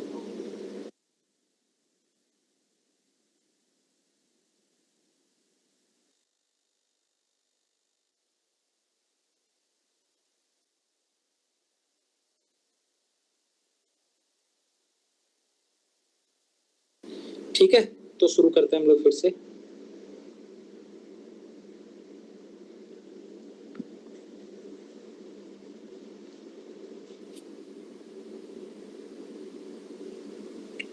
हाँ, अमर्त्य सेन को हम लोग वो कर रहे थे, बात कर रहे थे, ठीक है।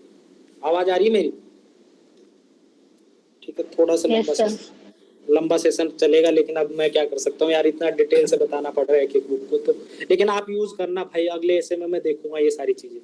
2 ऐसे लिखोगे इस वीक तक, और आपका होमवर्क है, आपको याद है ना सब लोगों को क्या होमवर्क है इस वीक के एंड तक का, Yes, sir. तो भेज देना भाई, नहीं तो मैं कुछ नहीं कराऊंगा। सेशन एंड है मेरे एंड से, ये मेरे तरीके से ऐसे खत्म हो गया आज। मैं इंट्रोडक्शन, कंक्लूजन, बॉडी पार्ट सब कुछ करा चुका हूँ, ये आज वैल्यू एडिशन का मटेरियल था। नेक्स्ट वाला सेशन अगर आप लोगों ने जिन जिन लोगों ने भेजा मेरे को वो मटेरियल, उनको मैं नेक्स्ट क्लास में ऐड कर लूंगा, और उनको जो उसमें से वैल्यू एडिशन मटेरियल लगेगा कि इसमें ये काम का है, ये यूज कर सकते हो, तो वो मैं आपका बता दूंगा, और मेरा जो मटेरियल है वो भी मैं शेयर कर दूंगा, और जो शेयर नहीं करेगा उसको मैं सेशन में नहीं बुलाऊंगा। तो आप अपना देख लेना फायदा। लास्ट वाली क्लास में मैं बता चुका हूँ कि एक पेज आपको बनाना है, जैसे कि डेमोक्रेसी के बारे में हो गया, तो डेमोक्रेसी के बारे में किसी ने कोई बुक लिखी है, डेमोक्रेसी के बारे में किसी का कोई कोट है, डेमोक्रेसी के बारे में कोई डेटा फैक्ट है, डेमोक्रेसी के बारे में कोई शॉर्ट स्टोरी है, डेमोक्रेसी के बारे में आपको संस्कृत की कोई कोटेशन याद आ रही है, तो वो सब आपको 2 पेज में बना के लिखनी है। मतलब एक पेज ऐसे पूरा, दोनों पेज, वो 10 थीम को 10 पेज बना के मेरे को फोटो भेज देना भाई इस वीक के एंड तक, ठीक है। अब अमर्त्य सेन की बात करते हैं, जहां पे भी कल्चर की बात करेंगे वहां पे अमर्त्य सेन भाई साहब दौड़ के आगे आएंगे, ठीक है। लाइक उनके आर्गुमेंटेटिव इंडियंस, उसमें वो कहते हैं कि इंडियन तो शुरू से ही आर्गुमेंटेटिव रहे हैं, और हमारे तो डेमोक्रेसी बचपन से ही रही है। मतलब हम लोगों को तो बुद्ध के टाइम में भी डेमोक्रेसी थी क्योंकि गणराज्य था उस टाइम, ठीक है। संगम काल में भी हमारी डेमोक्रेसी थी क्योंकि 3 संगम मेरा उस टाइम हम लोगों ने वो किया। फिर हम लोग बात करते हैं किसकी, वासवेश्वरा के टाइम भी डेमोक्रेसी थी, विजयनगर के टाइम में कल्याण मंडप का कंसेप्ट था। तो हमारे तो शुरू से ही डेमोक्रेसी है, और वेस्टर्न कंट्रीज कहते हैं कि हमारी डेमोक्रेसी पहले आई। तो भाई कौन सी डेमोक्रेसी की बात कर रहे हो? तो बोलते हैं कि, और डेमोक्रेसी इसको नहीं बोलते कि लोकतंत्र ले लिया, लोगों ने चुन लिया, वो डेमोक्रेसी उसको बोलते हैं जहां पे लोगों को अपनी बात रखने का हक मिले, आर्गुमेंटेटिव हो सके पर्सन, ठीक है। तो इस बुक का ओवरऑल सार मैंने आपको ये समझा दिया। अब मैं बात करता हूँ कि भाई प्राचीन संस्कृति और प्राचीन लोकतंत्र हमारा है, ठीक है, और जाति धर्म का विकास हम लोगों को सहज रूप से हुआ है, और ये इसलिए नहीं हुआ है कि हम लोगों को समाज को डिवीजन करना था, ये इसलिए हुआ है कि हमको समाज को एक ढांचे में बांधना था ताकि एक सामाजिक व्यवस्था बनी रहे हमारी। लेकिन हर एक व्यवस्था में बुराई आती है, हमारी व्यवस्था में बुराई आ गई, और उसको हम धीरे धीरे सुधार रहे हैं, ठीक है। और डेमोक्रेसी का मतलब मैंने आपको बता ही दिया कि क्या है, ठीक है। और भारत एक राष्ट्र एक धर्म और एक क्या है, एक भारत एक राष्ट्र और एक धर्म की कल्पना इन्होंने की है। विविधता में एकता, सलाद बाउल, मेल्टिंग पॉट, ये वाला कंसेप्ट तो आपको पता ही होगा, ठीक है। अनेक भाषा एक राष्ट्र का कंसेप्ट इन्होंने इस बुक, अपनी बुक में दिया। भारत वाद विवाद प्रकृति प्राचीन है, ये मैं आपको ऑलरेडी बता चुका हूँ, ठीक है। इस बुक को कहाँ यूज करना है आपको समझ में आ गया। सोसाइटी वाले कंसेप्ट में, पेपर 1 की एंशिएंट वाले क्वेश्चन में, जहाँ पे कल्चर का एक क्वेश्चन आता है, हमेशा ध्यान रखना पेपर 1 में एक क्वेश्चन कल्चर का हमेशा आता है, 1 से 2 क्वेश्चन। तो वहां पे हम लोग अपने कल्चर को रिच दिखाने के लिए, लाइक 2018 में एक क्वेश्चन आया था कि बाकी देशों की संस्कृति समाप्त हो गई, रोम और ये मिट गए, लेकिन भारत की क्यों नहीं मिटी। वहां पे हम लोग इस चीज को यूज कर सकते हैं एज ए आर्गुमेंट। कंक्लूजन में हमको इस आर्गुमेंट को हम लोग यूज कर सकते हैं। ये क्वेश्चन मैं आपको दूंगा जब पेपर 1 का हम लोग वो करेंगे, ठीक है। अगली बुक का नाम है poverty and famine. Poverty and famine में जहां पे भी आपको असमानता की बात करनी हो, ठीक है, यहाँ पे कैपेसिटी बिल्डिंग की बात करनी हो, तो इस बुक में उन्होंने कहा है। और द आइडिया ऑफ जस्टिस, ये बुक ज्यादा इंपॉर्टेंट है इसकी बजाय। ये तो भुखमरी और अकाल की बात करता है। जैसे भी हमको मतलब आजादी के बाद भारत की उपलब्धियां दर्शाना हो हम लोगों को, तो वहां पे हम लोग इसको बुक को यूज कर सकते हैं, पॉवर्टी एंड फेमाइन को, कि भाई अमर्त्य सेन कहते हैं कि 1945 से पहले ही सारे अकाल क्यों आए, उसके बाद तो कोई बड़ा अकाल आया नहीं। तो इसका मतलब क्या था कि जितने भी अकाल थे ह्यूमन मेड थे और वो पॉलिसी के कारण आए थे, ठीक है। और भुखमरी है ना, वो सरकार की आकांक्षा पर निर्भर करती है, ना कि संसाधनों पर, ठीक है। ये वाला कंसेप्ट इन्होंने अपनी बुक में दिया। और इसका ना थोड़ा और देख लेना, क्योंकि मेरे को इतना ही याद है, इससे ज्यादा मेरे को याद नहीं है इस बुक के बारे में, क्योंकि मेरे को ये लेस मतलब कम काम वाले लगी। अगला है द आइडिया ऑफ जस्टिस। ये बुक अपने को यूज करनी है। इथिक्स में तो पक्का करनी है, निबंध में भी पक्का करनी है, जहाँ पे अपने को अपने आर्गुमेंट को सब्स्टिट्यूट करना हो, जहाँ पे जस्टिस की बात आ जाए। और जस्टिस की बात पेपर 4 में ऐसे में पक्का आएगी 100% आएगी, ठीक है। ये कहता है कि असमानता है ना, वो है समस्या का समाधान। और असमानता पे मैंने आपको कितनी सारी बुक बता दी। अब तो आप मेरे हिसाब से आपके पास खूब मटेरियल हो गया असमानता के बारे में लिखने के लिए, है ना। अब बात करते हैं कि क्राइम का आधार क्या है, असमानता। जैसे ही रिलेटिव डेप्रिवेशन होगा, लोगों को आकांक्षा बढ़ेगी और आकांक्षा वहां तक पहुंचने के लिए शॉर्टर रास्ते अपनाएंगे और उसको अपराध की ओर ले जाएंगे उनको। और अगर इस समस्या का समाधान करना है तो लोगों की कैपेसिटी बिल्डिंग करो, उनको यूनिवर्सल बेसिक इनकम मत दो, उनको पैसा फ्री में मत दो, उनकी कैपेसिटी बिल्डिंग करो। और कैपेसिटी बिल्डिंग में फिर क्या आ जाएगा, ह्यूमन डेवलपमेंट इंडेक्स, आप अपना यूज कर लेना। पेपर 3 में आपको ह्यूमन डेवलपमेंट का अगर कोई कंसेप्ट आता है तो वहां पे इस कंसेप्ट को यूज कर सकते हो कि भाई कैपेसिटी बिल्डिंग, और आप उनकी book the idea of justice. Paper 4 में अगर आपको यूज करना है कि जस्टिस क्या है, तो जस्टिस में एक आइडिया इनका हो गया। केस स्टडी में आपको अगर कोई किसी समस्या का समाधान करना है, केस स्टडी में मान लो आपको किसी समस्या का समाधान कर रहा है और वहां पे जस्टिस की बात की जा रही है, तो वहां पे इस बुक को यूटिलाइज करो आप, the idea of justice, Amartya Sen. इस समस्या को उस तरीके उनका समाधान हम यूज नहीं करते कि उपयोगितावादी सिद्धांत के अनुसार इसका ये समाधान हो सकता है, ठीक है। तो उस तरीके से ये उनका एक आर्गुमेंट की तरह ये बुक काम आ जाएगी। इतना क्लियर है भाई? आगे चलूं? Yes sir, yes sir. अगली बुक है डेवलपमेंट ऑफ फ्रीडम, ठीक है। ये सेम ही है, दोनों चीजें एक जगह। राजनीतिक आजादी भी देखो, एक लिबर्टी का एक कंसेप्ट है, ठीक है। लिबर्टी में बहुत सारी चीजें इंक्लूड रहती है। एक कंसेप्ट है किसी भी सरकार और नागरिक राज्य का उद्देश्य क्या है, पहले सुरक्षा हो, फिर विकास हो और फिर न्याय हो। तीन ही तो उद्देश्य ओवरऑल। अगर मैं एक स्टेट हूं तो मेरा अपने नागरिकों को क्या देना, ओवरऑल वो है लक्ष्य। पहले उनकी सुरक्षा मिले, मानसिक और भौगोलिक दोनों। तीसरा, ये कंसेप्ट को आपको यूज करना है हर जगह जहां पे भी आपको इश्यू लगे कि भाई स्टेट का ओवरऑल ऑब्जेक्टिव क्या है। Development, political, economic, social development तो हो ही हो, उसके साथ लोगों को सामाजिक, आर्थिक, राजनीतिक न्याय मिले। और यही सामाजिक न्याय की परिभाषा हो गई अगर आपको लिखनी है तो। सोशल जस्टिस की परिभाषा भी लिखनी हो तो आपको जहां पे भी आपको कंसेप्ट करना हो, ये तीनों ही आपको घुमा फिरा के यूज कर सकते हो, ठीक है। और इसका इन सारी चीजों को देने का आधार क्या हो सकता है? उसका आधार है राजनीतिक आजादी दो लोगों को चुनने और चुने जाने का दोनों का अधिकार होना चाहिए। आर्थिक आजादी दो, कल्याणकारी राज्य हमारा, वेलफेयर स्टेट हमारा कंसेप्ट है, ठीक है। लेकिन लोगों को जो भी वो कार्य करना चाहते हैं उसको चुनने की आजादी हो, ठीक है। अगला है सामाजिक आजादी, मतलब सोशल चेंज। अगर कोई सामाजिक, उसको वर्ग, क्लास अपना चेंज करना है तो उसके साथ सामाजिक भेदभाव नहीं हो, ठीक है। पारदर्शिता हो, सुरक्षा हो, ये 5 आधार है किसके? स्वतंत्र लोकतंत्र, मतलब डेवलप फ्रीडम के। और स्वास्थ्य, शिक्षा और सुरक्षा सुधार, ये तीनों इसके कंसेप्ट आ गए। तो इस बुक को भी आप यूज कर सकते हो। अगला जो मजेदार पर्सन है मतलब मेरे को अगर कोई पर्सन मजेदार लगा तो वो है जॉन ट्रीजे। भाई साहब क्या पर्सन है, विदेशी आदमी इंडिया में आके देसी बोलता है, इनको शायद वो मिला नोबेल पुरस्कार, ठीक है। और ये बुक है, एक सबसे मजेदार बुक है भारत और उसके विरोधाभास, जिसको अपने को यूज करना ही करना है निबंध में और पेपर 4 में, जहां पे भी आपको इंडिया की डायकोटोमी दिखानी हो कि भाई एक तरफ पॉजिटिव है एक तरफ नेगेटिव है, एक तरफ महिला दुर्गा है एक तरफ महिला क्या है, सबसे ज्यादा महिलाओं का शोषण सबसे ज्यादा, एक और हम देवी का दर्जा देते हैं, एक और एजुकेशन में हमारा 100% एनरोलमेंट रेशियो है, वहीं हमारी लर्निंग पॉवर्टी वर्ल्ड में सबसे ज्यादा है, एक और हम विश्व के सबसे बड़े फूड प्रोड्यूसर है और दूसरे सबसे ज्यादा भूखे नंगे हमारे देश में। जहां पे भी ऐसी डायकोटोमी दर्शानी हो और आपके पास आर्गुमेंट नहीं हो, इस बुक का यूज करना। भारत और उसके विरोधाभास कौन है? जॉन ट्रीजे और अमर्त्य सेन दोनों ने बुक लिखी। उन्होंने कहा कि भाई एक जो ये मैं डायकोटोमी आप इससे दर्शा सकते हो, दूसरी मैं बात करता हूँ इन्होंने इसका समाधान क्या दर्शाया।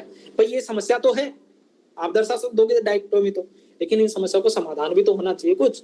तो समाधान इन्होंने कहा कि देखो एक देश ना एक साइकिल समझ लो उसको, और साइकिल के जैसे 2 पहिए होते हैं ना, वैसे ही देश के 2 पहिए होते हैं, एक तो होता है आर्थिक विकास वाला, एक होता है सामाजिक विकास वाला। अब जहां पे भी आपको इकोनॉमिक डेवलपमेंट और सोशल डेवलपमेंट की बात करनी हो ना, तुरंत इस बुक को यूज करना और उसका सॉल्यूशन डाल देना। अगर हम लोगों को देश को अच्छे से चलाना है तो इकोनॉमिक जीडीपी को तो ग्रोथ करनी ही करनी है, लेकिन सामाजिक समावेशन भी हो। ऑक्सफैम रिपोर्ट के अनुसार हमारा वर्ग विभाजन ना हो कि भाई 5% लोगों के पास 50% हो और नीचे के 50% के पास 3% धन है, वो नहीं होना चाहिए। अगर सामाजिक समावेशन होगा तो ही एक देश ओवरऑल रूप से डेवलप्ड हो पाएगा, ऐसा नहीं कि कुछ समाज और कुछ वर्ग के लोग डेवलप हो गए। तो इन्होंने ये कंसेप्ट दिया। अगला इन्होंने बोला ग्रोथ वर्सेस डेवलपमेंट। आपको पता होगा ग्रोथ वर्सेस डेवलपमेंट का कंसेप्ट, तो उसको मैं एक्सप्लेन नहीं करूंगा, ठीक है। इन्होंने बोला हेल्थ पे ध्यान दो। हेल्थ मतलब सोशल सिक्योरिटी के एस्पेक्ट में इन्होंने ज्यादा फोकस किया कि भाई इकोनॉमिक डेवलपमेंट पे तो हमारी गवर्नमेंट फोकस कर ही रही है। ये हमारा विरोधाभास है कि हम इकोनॉमिक डेवलपमेंट पे तो बात कर रहे हैं लेकिन सोशल डेवलपमेंट पे बात नहीं कर रहे। और उसका रीजन क्या है? उसका रीजन है trickle down theory. Indian government सोचती है कि हम लोग इकोनॉमिक डेवलपमेंट इतना कर रहे हैं कि उसका रिसाव हो के हम लोगों का सोशल सेक्टर डेवलप हो जाएगा, लेकिन ऐसा बदलाव आ नहीं रहा। सीएसआर में पैसा जा नहीं रहा, गवर्नमेंट पीएसयू अपना पैसा उतना सोशल सेक्टर में दे नहीं रही, और उसी का रीजन है कि आर्थिक असमानता बढ़ती जा रही है। जहां पे भी इसको यूज करना, इसको यूज कर लेना। तो ये बुक थी। कुछ एक बुक और है, वो मैं अभी और करवाऊंगा, अगर आप आज्ञा दे कि मैं पानी पी आऊं। ठीक है, कर लेते हैं 3-4 बुकें, कोई वो मतलब ज्यादा यूज नहीं हो पाएगी तो, लेकिन मैं इनको यूटिलाइज बताता जाऊंगा कि कहाँ कहाँ यूज करना है आपको, ठीक है। इंडिया अहेड बुक का लिखिए रवि विमल जालान में, ठीक है। ये बुक ना मतलब लास्ट ईयर पानी पिलो आप। नहीं ठीक है, थोड़ा सा कंप्लीट हो जाएगा, ज्यादा नहीं है, तो उसके बाद देखते हैं, ठीक है। तो इंडिया हेड बुक का नाम है, विमल जालान ने अपनी बुक को लिखी। अरे यार इसलिए नहीं पी रहा कि ताकि ये लोग जो फीस नहीं दे रहे ना उनको तरस आ जाए कि फीस दे देते सर को, यार बिना पानी पी पढ़ाते हैं। Okay sir. भाई साहब अभी क्लास के बाद मेरी क्लास लगेगी। सर फीस नहीं चाहिए मेरे को। ठीक है, इंडिया हेड विमल जालान की बुक है, ठीक है। इन्होंने कुछ एक सुधार की बात की थी, ठीक है। जैसे भ्रष्टाचार पे अपने पास ना लिखने को कोई बुक नहीं है, ठीक है। तो अगर भ्रष्टाचार पे अगर बात करें तो हम इंडिया हेड को यूज कर सकते हैं, विमल जालान की को। ये बोलते हैं कि अगर हम लोग 1 रुपए का भ्रष्टाचार करते हैं ना तो उससे हमें 3 रुपए का नुकसान होता है सोसाइटी को। वो कैसे? और इसको इन्होंने बोला होलसेल करप्शन, ठीक है। और एक होता है रिटेल करप्शन।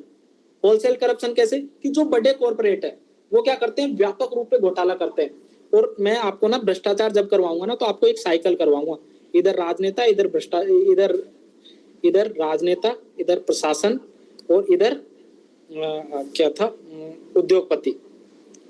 हाँ, तो इनका ना एक साइकिल चलेगा ऐसे। भ्रष्टाचार, ये प्रशासन इसको पैसे देगा, ये इसको पैसे देगा अपना काम निकालने के लिए, और ये ओवरऑल राजनेता को पैसा देगा, और ये इसको पैसा देगा, और इधर जनता मजे मारेगी, पिसेगी इसके बीच। तो ये मैं डायग्राम कराऊंगा, जैसे आपको भ्रष्टाचार कराऊंगा तो 2 डायग्राम आपको, मतलब अप्रोक्स हर एक चीज में मैं एक एक 2 डायग्राम कराऊंगा, तो उसकी टेंशन नहीं लेनी। लेकिन अगर भ्रष्टाचार पे अपने को कोई बुक यूज करनी हो तो एक तो राजीव गांधी का कोट हो गया, आपको पता होगा, और वैसे ही ये विमल जालान की जो बुक है इंडिया हेड, उसमें इसको यूज कर सकते हो कि होलसेल करप्शन, रिटेल करप्शन और 1 रुपए के भ्रष्टाचार से 4 रुपए का नुकसान, और भ्रष्टाचार एज ए मल्टीप्लायर के रूप में काम करता है, और इस समस्या का हमको समाधान करने की जरूरत है। ठीक है, अगला ये कुछ एक मान लो राज्यसभा सुधार की बात करते हैं कि राज्यसभा में क्या सुधार किए जाने चाहिए, आपको भी पता है उसमें इन्होंने बात की है। ठीक है, अगर मैं बात करूं संसदीय सुधार की या इलेक्शन फंडिंग की, तो जो भी आपको सुधार की बात करनी है, आपको किसी का आर्गुमेंट देना है, तो इंडिया अहेड विमल जालान का आर्गुमेंट दे सकते हो। इन्होंने अपनी बुक में इनके बारे में बात की, समझ गए मेरी बात। लाइक वित्त आयोग को स्थायी बनाने की बात की जाती है। मान लो आपको नहीं पता कि किसने ये आर्गुमेंट दिया, आप एक चीज तो ये बोल रहे हो कि वे फॉरवर्ड, और उसमें बोल रहे हो कि भाई वित्त आयोग को स्थायी बना दिया जाना चाहिए। एक तो आपकी सिंपल स्टेटमेंट हो गई। एक अपना आर्गुमेंट दो कि विमल जालान इंडिया हेड में कहते हैं कि इसको वित्त आयोग को स्थायी बना दिया जाना चाहिए, इससे राज्यों की स्वायत्ता, राज्यों की स्थिरता बढ़ेगी, या राज्यों की जो राजकोषीय संघवाद है उसको बेहतर बनाया जा सकता है। तो दोनों आर्गुमेंट में ना दिन रात का फर्क हो गया। ठीक है, तो इस तरीके से अपने आर्गुमेंट को पेपर 2 में सब्स्टिट्यूट करने के लिए, निबंध में सब्स्टिट्यूट करने के लिए इस बुक का यूज कर सकते हैं। आई होप कि ये क्लियर बुक। आगे चले, अगली बुक है ओवरडूइंग डेमोक्रेसी, रॉबर्ट बी टांसले की। ठीक है, टांसले बोलते हैं कि डेमोक्रेसी क्या है। एक निबंध में ना मैंने इनको भी यूज किया है। इब्राहिम लिंकन का कोट है, जनता के लिए, जनता के द्वारा, ऐसे करके वो कोट है, और इसको वो दे देना, इसको ऐड कर देना कि भाई लोकतंत्र वो नहीं है कि आपने लोगों को वोटिंग करने का अधिकार दे दिया। लोकतंत्र वो नहीं है कि आपने लोगों को वोटिंग करने का अधिकार दे दिया। लोकतंत्र वो है कि समान वोट और उसका समान वैल्यू हो। ठीक है, और हर एक आदमी को समान सुनवाई हो। ठीक है, जो हाशिए पर लोग हैं, जो मार्जिनल सोसाइटी के लोग हैं, उनको सुनवाई का अधिकार हो। ठीक है, तो ये समान वोट और समान मत होना ही पर्याप्त नहीं है किसी भी डेमोक्रेसी के लिए। डेमोक्रेसी के लिए जरूरी है कि सबकी समान सुनवाई हो, सभी को समान, एक वेल ऑफ इग्नोरेंस वाला कंसेप्ट हम लोगों ने देखा, द आइडिया ऑफ जस्टिस में हम लोगों ने वो देखा, उसको यहाँ पे सब्स्टिट्यूट कर सकते थे। अगर आपको ओवरऑल एक आर्गुमेंट बनाना है तो अपने आप में 2-3 थिंकर हो गए, अपने आप में पूरा का पूरा एक आर्गुमेंट सेट हो जाएगा, उसके पास नकारने का कोई रीजन नहीं बचता फिर। ठीक है, अब बोलता है कि डेमोक्रेसी को खतरा किस चीज का है। एक तो बोलते हैं अल्पसंख्यक तुष्टीकरण। आप लोगों को पता होगा कि अल्पसंख्यक तुष्टीकरण को अंग्रेजी में क्या बोलते हैं।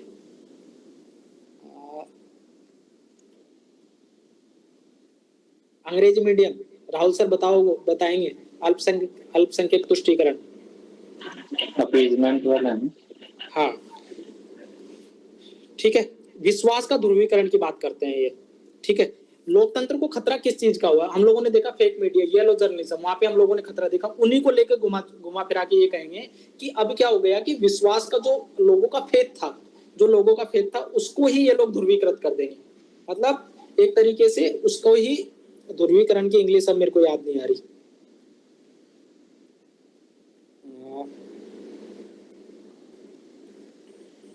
पोलराइजेशन। हाँ भाई, जो सर ने बताया, मेरे को आवाज नहीं आ रही सर की क्लियर, लेकिन समझ लेना है जो भी, और जिनको नहीं आता वो गूगल कर लेना, विश्वास का ध्रुवीकरण। मेरे को वो कंसेप्ट तो समझा सकता हूँ, लेकिन वो वर्ड याद नहीं आ रहा। और ये कहता है कि ओवरडूइंग डेमोक्रेसी में ना ये सारी चीजें नॉर्मल है कि विश्वास का ध्रुवीकरण भी होगा, लोगों में समस्या भी होगी, असमानता भी बढ़ेगी। ठीक है, समान वोट भी नहीं मिलेगा, महिलाओं को एक असमानता भी रहेगी, और वो हर एक डेमोक्रेसी में रहा है। और डेमोक्रेसी अपने आप में ऑटो इम्यून है। ठीक है, वो अपने आप में उसका समाधान कर लेगी अगर एक टाइम तक उसको डेवलप होने का मौका दिया जाए, जैसे कि वेस्टर्न कंट्रीज रहे। और वैसे ही इंडिया ओवरडूइंग डेमोक्रेसी कर तो रहा है, मतलब राजनीति आधारित, मतलब लोकतंत्र, मतलब क्या कहते हैं, मुद्दे आधारित राजनीति की बजाय प्रलोभन आधारित राजनीति हम कर तो रहे हैं, लेकिन वो एक टाइम के बाद उस समस्या का समाधान हो जाएगा, और ये ऑटो इम्यून अपना खुद का ही समाधान ये समस्या कर लेगी। हमको जरूरत है कि हम इस जो लोकतंत्र का सिस्टम है इसमें विश्वास बनाए रखें, और इसको मतलब धीरे धीरे डेवलप करते रहे। हम लोगों ने डेमोक्रेसी वाला एक ऐसे लिखा था। ठीक है, उसमें उसका कंक्लूजन यहाँ से हो सकता है। वहां पे सेकंड लाइन में एक ओवरडूम डेमोक्रेसी में लिखा था कि क्या नहीं है, और उसका फिर कंक्लूजन सेम बुक को सेम कंक्लूजन में यूज करोगे और कहेंगे कि भाई लोकतंत्र में ये सारी चीजें नॉर्मल है, और ये एक समय के साथ ये चीजें अपने आप में ऑटोइम्यून होकर समाधान हो जाती है। ये अपने पॉजिटिव एंड के साथ वैसे का कंक्लूजन हो गया। तो ऐसे उसको यूज कर सकते हैं, डेमोक्रेसी वाले में इसको यूज कर सकते हैं, और यहाँ पे इसको यूज कर सकते हैं जब भी डेमोक्रेसी है। और ये कहते हैं कि ये ट्रिपल ए स्वार्ड है। कैसे कि भाई डिग्री ऑफ कंसेंट बनाते हैं, पहले एक आदमी को बहलाएंगे फुसलाएंगे, फिर वो 5-7 आदमी को बहलाएगा फुसलाएगा, ठीक है, पहले एक आदमी को सहमत करेंगे, फिर उसके बाद डिग्री ऑफ कंसेंट बनाएंगे, 4-5 लोग उससे सहमत होंगे, और उसके बाद उस पर प्रतिबद्ध हो जाएंगे। लाइक अगर मैं बात करूं 3 तलाक वाला मुद्दा हो गया, ठीक है, ऐसे तो नेगेटिव नहीं बोलना चाहिए, लेकिन मैं एज ए एग्जांपल देने के लिए बोल रहा हूँ। अगर मान लो अल्पसंख्यक तुष्टीकरण की बात करें हम लोग, कुछ एक ऐसे मुद्दे हैं जिनमें अगर मैं बात करूं 1909 वाला जो सेपरेट इलेक्टोरेट मतलब सांप्रदायिक वो था, ठीक है, 1909 में मुस्लिमों को पृथक निर्वाचन मंडल दिया था, उसकी मैं बात करूं तो सबसे पहले क्या हुआ कि मुस्लिमों को कुछ लोगों को ये कहा कि तुमको अलग से वो देंगे, क्या, सेपरेट इलेक्टोरेट, और उससे क्या होगा तुम्हारा प्रतिनिधित्व बढ़ेगा। कुछ लोग 2 लोग 3 लोग शामिल हुए उसमें, हामी भरी। 1907 में मुस्लिम लीग बना, 1909 में उन लोगों को पृथक निर्वाचन मंडल मिल गया, और ये क्या है, डिग्री ऑफ कंसेंट हो गई, और उसका प्रतिबद्धता का मुद्दा इतना आ गया कि अलग से पाकिस्तान बन गया। तो ये इस तरीके से ट्रिपल एस स्वॉर्ड है, क्या, लोकतंत्र में विश्वास का ध्रुवीकरण करना। ये कंसेप्ट समझ में आया एग्जाम्पल के साथ, या फिर से कब बताऊं? यस ठीक है, अगली बुक है द थर्ड पिलर, रघुनाथ महाजन की, ठीक है, वो ये कहते हैं कि असमानता बढ़ती जा रही है, और इसका समाधान क्या है कि समावेशिक नागरिक राष्ट्रवाद की मांग करते हैं। जो अंतर राष्ट्रवाद है उससे रिलेटेड अगर कोई एस्पेक्ट आता है, जैसे यूएपीए वाला आ गया, कंसेप्ट आ गया, तो वहां पे हम लोग इसको यूज कर सकते हैं। The third pillar Raghuram Rajan को, वो बोलता है कि समाज मतलब नागरिक और बाजार के अलावा, समाज और बाजार के अलावा एक थर्ड पिलर है, कौन सा, नागरिक, और सिटीजन को अपनी जिम्मेदारी समझनी पड़ेगी, और वो जिम्मेदार तभी जब वो जिम्मेदार बनेगा, तब जिम्मेदार बनने के बाद ही वो समावेशी नागरिक राष्ट्रवाद की मांग करेंगे, जिसमें सभी को मतलब संवैधानिक राजभक्ति की बात करेगा, अंतरराष्ट्रभक्ति की बात नहीं करेगा, ठीक है। कुछ एक बेस्ट प्रैक्टिस की बात करते हैं कि भाई आईपैड ब्राइब एक वेबसाइट की बात करते हैं, एक प्राइवेट संस्था बनाई, और उन लोगों ने बोला कि जिन लोगों ने ब्राइब पे किए वहां पे जाके अपना वो करो कि वो लोगों को पता चलेगा कितना भ्रष्टाचार हो। ऐसी वेबसाइट बनाने के प्राइवेट सेक्टर को वो इनोवेटिव होने की बात करते हैं कि भाई मार्केट को भी गुड गवर्नेंस के लिए योगदान अपना देना पड़े। अगला है रवि नवल की इंडिया कैन बुक, जहां पे भी इकोनॉमिक डेवलपमेंट की बात की जाए, रूरल डेवलपमेंट की बात की जाए, सोशल सिक्योरिटी की बात की जाए, फाइनेंशियल इंक्लूजन की बात की जाए, अगर आपको कोई आर्गुमेंट नहीं आ रहा तो इस बुक को कोट करना और अपना आर्गुमेंट लिख देना। इंडिया कैन में रवि नवल ने कुछ ना कुछ लिखा ही। तो इस तरीके से बुक वाला जो सेक्शन था वैल्यू एडिशन का वो कंप्लीट होता है। ये जो ग्राफ था कि भाई किस तरीके से हम लोगों को ऐसे के प्रत्येक डायमेंशन को घुमा के लेके जा रहा है, ऑलरेडी मैं करवा चुका हूं, तो इसको तो मैं नहीं करवाऊंगा। नेक्स्ट वाले सेशन में जो आपका होमवर्क था उसको कंप्लीट कर लेना भाई लोग, और फिर हम लोग ऐसे कंप्लीट कर देंगे नेक्स्ट वाले सेशन में। लेकिन उससे पहले शायद मैं इथिक्स का एक सेशन ले लूंगा और आपको क्वेश्चन डिक्टेट करा दूंगा कल या परसों में, क्योंकि इथिक्स हम लोग इथिक्स का हमारा टारगेट है कि हम लोग 4 से 5 दिन में इथिक्स कंप्लीट करेंगे रिवीजन, क्योंकि हमारा टारगेट है अभी 35 डेज का, जिसमें हम GS 1, 2, 3, 4 सारा कवर करेंगे वैल्यू एडिशन के लेवल पर, ठीक है। इसमें एक रिवीजन कंप्लीट हो जाएगा। जो लोग मेंस दे रहे हैं बच्चे, तो अब मैं नहीं बोलूंगा क्योंकि बच्चे रहे नहीं अभी इस क्लास में, ठीक है। तो मैं आप लोगों को जल्दी शेड्यूल शेयर कर दूंगा कल, और क्वेश्चन भी आप लोगों को मतलब कल से शेयर करना शुरू कर दूंगा। पेपर 4 के क्वेश्चन हम लोग शुरू से करेंगे, और वहां पे मैं आप लोगों को क्वेश्चन डिक्टेट करा दूंगा। लेकिन ऐसे में ध्यान रखना, एक तो ये पूरा एस्पेक्ट रखना है, और एग्जाम्पल के लेवल पर ये तीनों एस्पेक्ट, लोकल लेवल पर, नेशनल लेवल पर और वर्ल्ड लेवल पर, तीनों लेवल पर अपने को एग्जाम्पल यूज करने हैं। अगर ओपन एंडेड ऐसे इंडिया के बारे में कुछ नहीं लिखा तो वर्ल्ड के 30% एग्जाम्पल यूज करने हैं, इंडिया और लोकल के 70% यूज करना है, 70-30 का रेशियो रखना है अगर ओपन एंडेड। और स्पेसिफिक इंडिया के बारे में बोला है तो 90-10 का रेशियो रखना है कि 10% तो वर्ल्ड के एग्जाम्पल हम लोग यूज कर ही करें। तो आई होप कि ये सेशन कुछ ना कुछ तो मतलब 2-3 नंबर तो बढ़ा ही देगा भाई, इतना तो मैं मान के चल रहा हूँ। बाकी तो पता नहीं 2-3 से बढ़ा पाएगा कि नहीं बढ़ा पाएगा, लेकिन ऐसा मेरे को पर्सनली लगता है कि अगर इस तरीके से हम लोग डील करेंगे क्वेश्चंस को और अलग अलग जगह पे, हालांकि क्वेश्चन डील करना तो हम लोग आगे देखेंगे कैसे क्वेश्चन को पार्ट को तोड़े, सब पार्ट में तोड़े, माइक्रो डायग्राम कैसे यूज करेंगे और माइक्रो डायग्राम कौन कौन से बनाने हैं, पहले ही इंट्रोडक्शन कैसे तैयार करने जीएस में, वो तो हम कंटिन्यू करेंगे।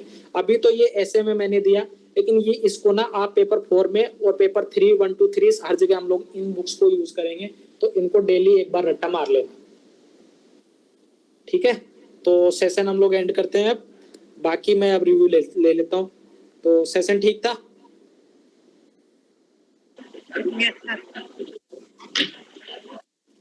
ठीक है, नेक्स्ट वाले सेशन में हम लोग फिर से मिलेंगे जल्दी क्वेश्चन के साथ। और अब आदत बना लेना भाई क्वेश्चन लिखने की, 10 क्वेश्चन डेली लिखने हैं और वीकली फुल लेंथ टेस्ट लिखना है। क्वेश्चन वो करवाना, मैं डिक्टेट करवाना शुरू कर दूंगा। हाँ, जिसको कोई क्वेश्चन है वो पूछ सकता है, बाकी जिनका मेन से वो चले जाओ भाई, अब कुछ ऐसा नया डिस्कस नहीं करूंगा।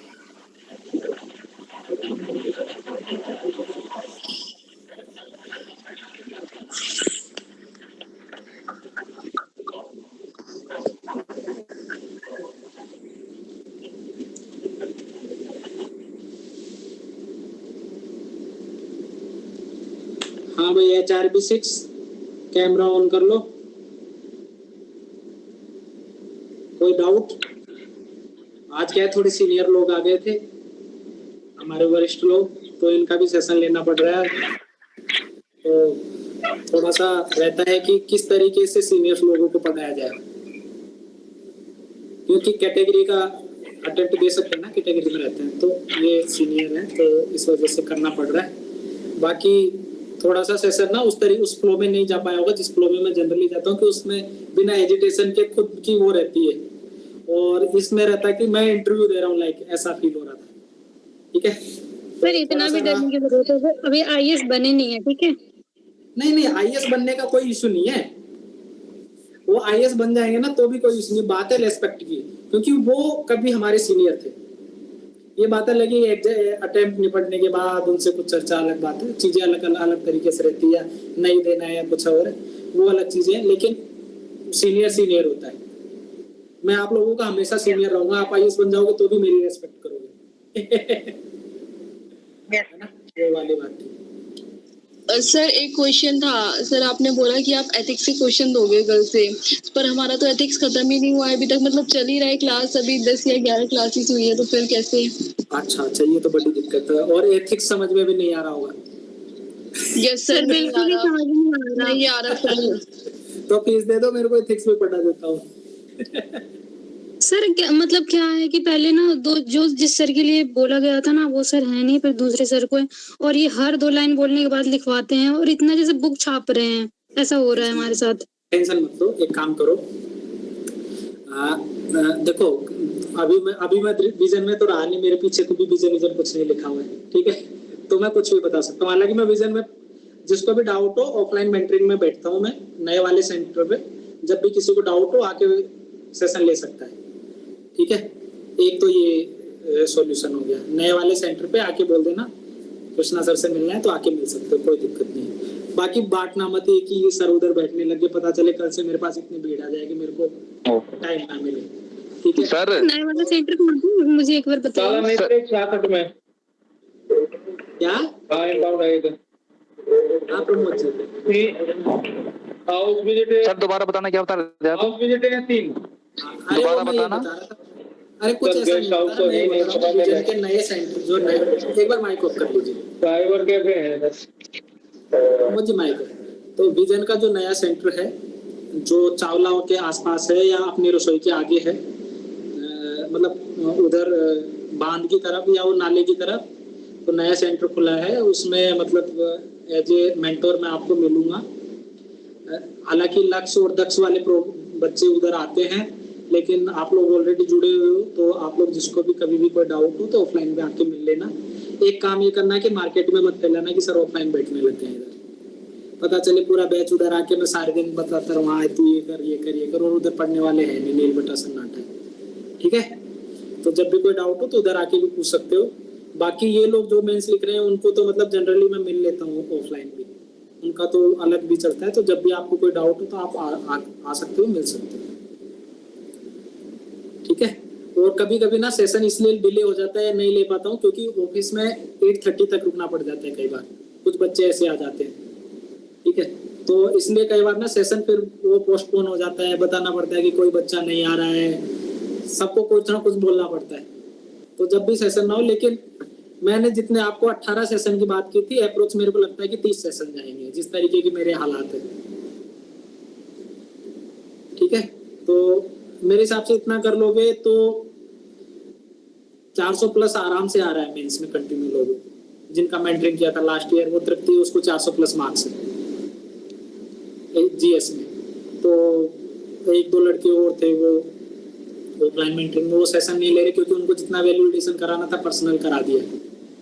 ठीक है, अब राहुल सर थे, ये सीनियर है काफी, मतलब मेरे से, ये मिनिस्ट्री में है इधर, ऑलरेडी सर्विस में है। तो इन लोगों को लग रहा है कि करना पड़ेगा, इनको 340 के आसपास मार्क्स मिल रहा है, तो इसलिए इनको कंटिन्यू सेशन में आना पड़ेगा। मैं कहा सर अलग से नहीं बता पाऊंगा आप। सर इसका कैसे करें, आईआर का भी जैसे है ना, तो फिर वो तो सर नोट्स एथिक्स की ऑनलाइन बात कर रहे थे, हाँ एथिक्स की बात कर रहा था। तो एथिक्स में एक काम कीजिए, दृष्टि का ना प्रिंटेड नोट्स है, शायद पूजा से मेरी बात भी हुई थी, तो दृष्टि का प्रिंटेड नोट्स है, only printed notes, class notes नहीं, प्रिंटेड नोट्स ले आना, और उसमें ना एकदम अच्छे से डिफाइन किया हुआ है एक एक सिलेबस को, एक एक वर्ड को। ठीक है, पॉइंट वाइज में क्लियर कर लिखाता जाऊंगा कि यहाँ से आपको इतना करना है, उससे ज्यादा नहीं करना है। एक टाइम के बाद आप उसके शॉर्ट नोट्स बना लेना। और इथिक्स ना मतलब ऐसा है कि 2 दिन में रिवीजन हो जाता है पूरा, मेरे को तो आधा दिन मतलब 3 घंटे में हो जाता है मेरा तो इथिक्स, ये हालत है। कुछ समझ में भी तो अभी नहीं आ रहा, क्या करें। मतलब ऐसा नहीं है कि कुछ एक चीजें तो मैं समझाऊंगा, no doubt, like basic ethics क्या है। ठीक है, इथिक्स इन ह्यूमन इंटरफेस क्या है। ठीक है, उसके बाद एटीट्यूड क्या है, बहुत प्रॉब्लम हो रही क्या है। और मैं बता दूं आपको, इथिक्स का पेपर पता है क्या होता है, इथिक्स के 13 क्वेश्चन आते हैं। ठीक है, अगर 13 क्वेश्चन में मैं बात करूँ ना, जो आप थ्योरी पढ़ोगे ना सारी, वो 6 क्वेश्चन में काम आएगी जो आपको समझ नहीं आ रहा। बाकी 7 क्वेश्चन में तो अप्लाइड पार्ट आएगा, तो उनकी टेंशन नहीं लेनी अपने को।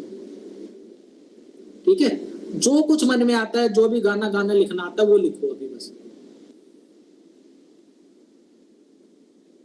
ठीक है, लेकिन ऐसा मत करना कि जो क्लास ले रहे हैं ना, हो सकता है अगले साल मैं कहीं चला जाऊं, कुछ क्या पता कौन से डिवीजन है, भी हो सकता है रिव्यूअर में चला जाऊं मेंटरिंग से, तो फिर मैं ये सेशन नहीं ले पाऊंगा क्योंकि मैं बिजी हो जाऊंगा। फिर तो सीधा टीचिंग में ही आऊंगा, उसके बाद तो क्लास में ही टेस्ट डिस्कशन में, तो उसके बाद तो मैं इधर नहीं ले पाऊंगा। तो इसको अच्छे से यूटिलाइज करना, सोचना कि ये लास्ट बैच है, ऐसे मत सोचना कि सर अगली बार भी कराएंगे। ठीक है, और वो मेंस वाले बच्चे जब इतना सिंसियर होकर सुनते हैं, मेरे से कम जो सीनियर लोग हैं जिन्होंने अटेम्प्ट छोड़ दिए और वो अब अटेम्प्ट दे रहे हैं, वो मेरे को इतनी सिंसियरली सुन रहे हैं, तो थोड़ा सा इज्जत करना। ठीक है, बाकी मिलते हैं नेक्स्ट वाले सेशन में, लेकिन इथिक्स को थोड़ा थोड़ा शुरू कर दो। मैंने टॉपिक बता दिया कहाँ से पढ़ना है। शिल्पा आपका क्या है, आप कहाँ से करते हो? सर मेरे पास बुक है, वहाँ से पढ़ रही हूँ सर। मैंने शुरू में लेट आई थी, तो मैं शुरू में थोड़ा लेट ज्वाइन किया था। जो भी आप बताने जा रहे थे वो बता दे, एक बार कहाँ से शुरू करना है वो मैं सुन नहीं पाई। कुछ नहीं बताया शुरू में, तो मैं वैसे नचा रहा था बच्चों को। अच्छा ठीक है, मैं वही बता रहा था करना क्या है जीवन में, कि व्यर्थ जीवन जा रहा है, कुछ तो कर लो, ये कर लो, वो कर लो। लास्ट क्लास में क्या हुआ था वही बता रहा था। हाँ ठीक है, लेक्सिकन ये वाली ये पढ़ी हुई भी है, 2-3 बार मैंने रीड कर लिया। अरे कुछ नहीं करना, जितनी भी टर्मिनोलॉजी है एथिक्स में, जितनी भी टर्मिनोलॉजी, पहले सिलेबस पे जाना। ठीक है, मैं से जैसे मान लो कल आपको देता हूँ human ethics with human interface. ठीक है, उसमें जितनी भी टर्मिनोलॉजी है, किसमें क्या क्या है, बस उसी को लिख लेना, इसके अलावा कुछ मत करना। अगला मैं करूँ एप्टीट्यूड, तो एप्टीट्यूड की कौन कौन सी परिभाषा, 4 परिभाषा याद रख लेना, बाकी एग्जाम्पल ही काम आएगा। ठीक है, तो एथिक्स की 3-4 क्लासें होगी, हम उसको जल्दी कंप्लीट कर देंगे। इन फ्यूचर अगर हमको फिर से वैल्यू एडिशन करना रहा तो आपकी तब तक क्लासें कंप्लीट हो चुकी होगी, तो मैं कर दूंगा। ठीक है मंगेश जी, क्या समझ में आ रहा है कि नहीं? सर कल लास्ट सेशन में क्या करवाया था, मैं थी नहीं, थोड़ा सा ब्रीफली बता दीजिए। लास्ट सेशन में कराया था कि जीवन को कैसे बर्बाद करें। अरे आपको तो ऑलरेडी हो चुका है। रिकॉर्डिंग भेज दूंगा मैं आपको, ठीक है, नो प्रॉब्लम। तो सर ये बर्बाद रियल में हो रहा है। अब यार क्या कर सकते हैं यार, हम जैसे लोग तो बर्बाद होकर बैठे हैं ना इधर। अब देखो सीनियर्स को पढ़ाना पड़ रहा है, इससे ज्यादा क्या दुख की बात।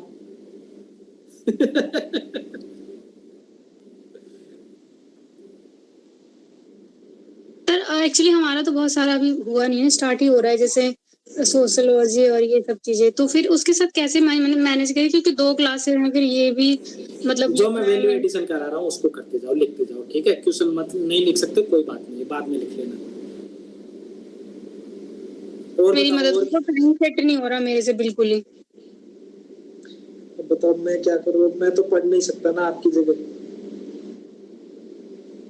पढ़ने का नहीं, फ्लोट का सेशन एक बार आप बता दोगे, ऐसा रहेगा ना कि चलो हेड ने बताया तो उसको फॉलो करना है।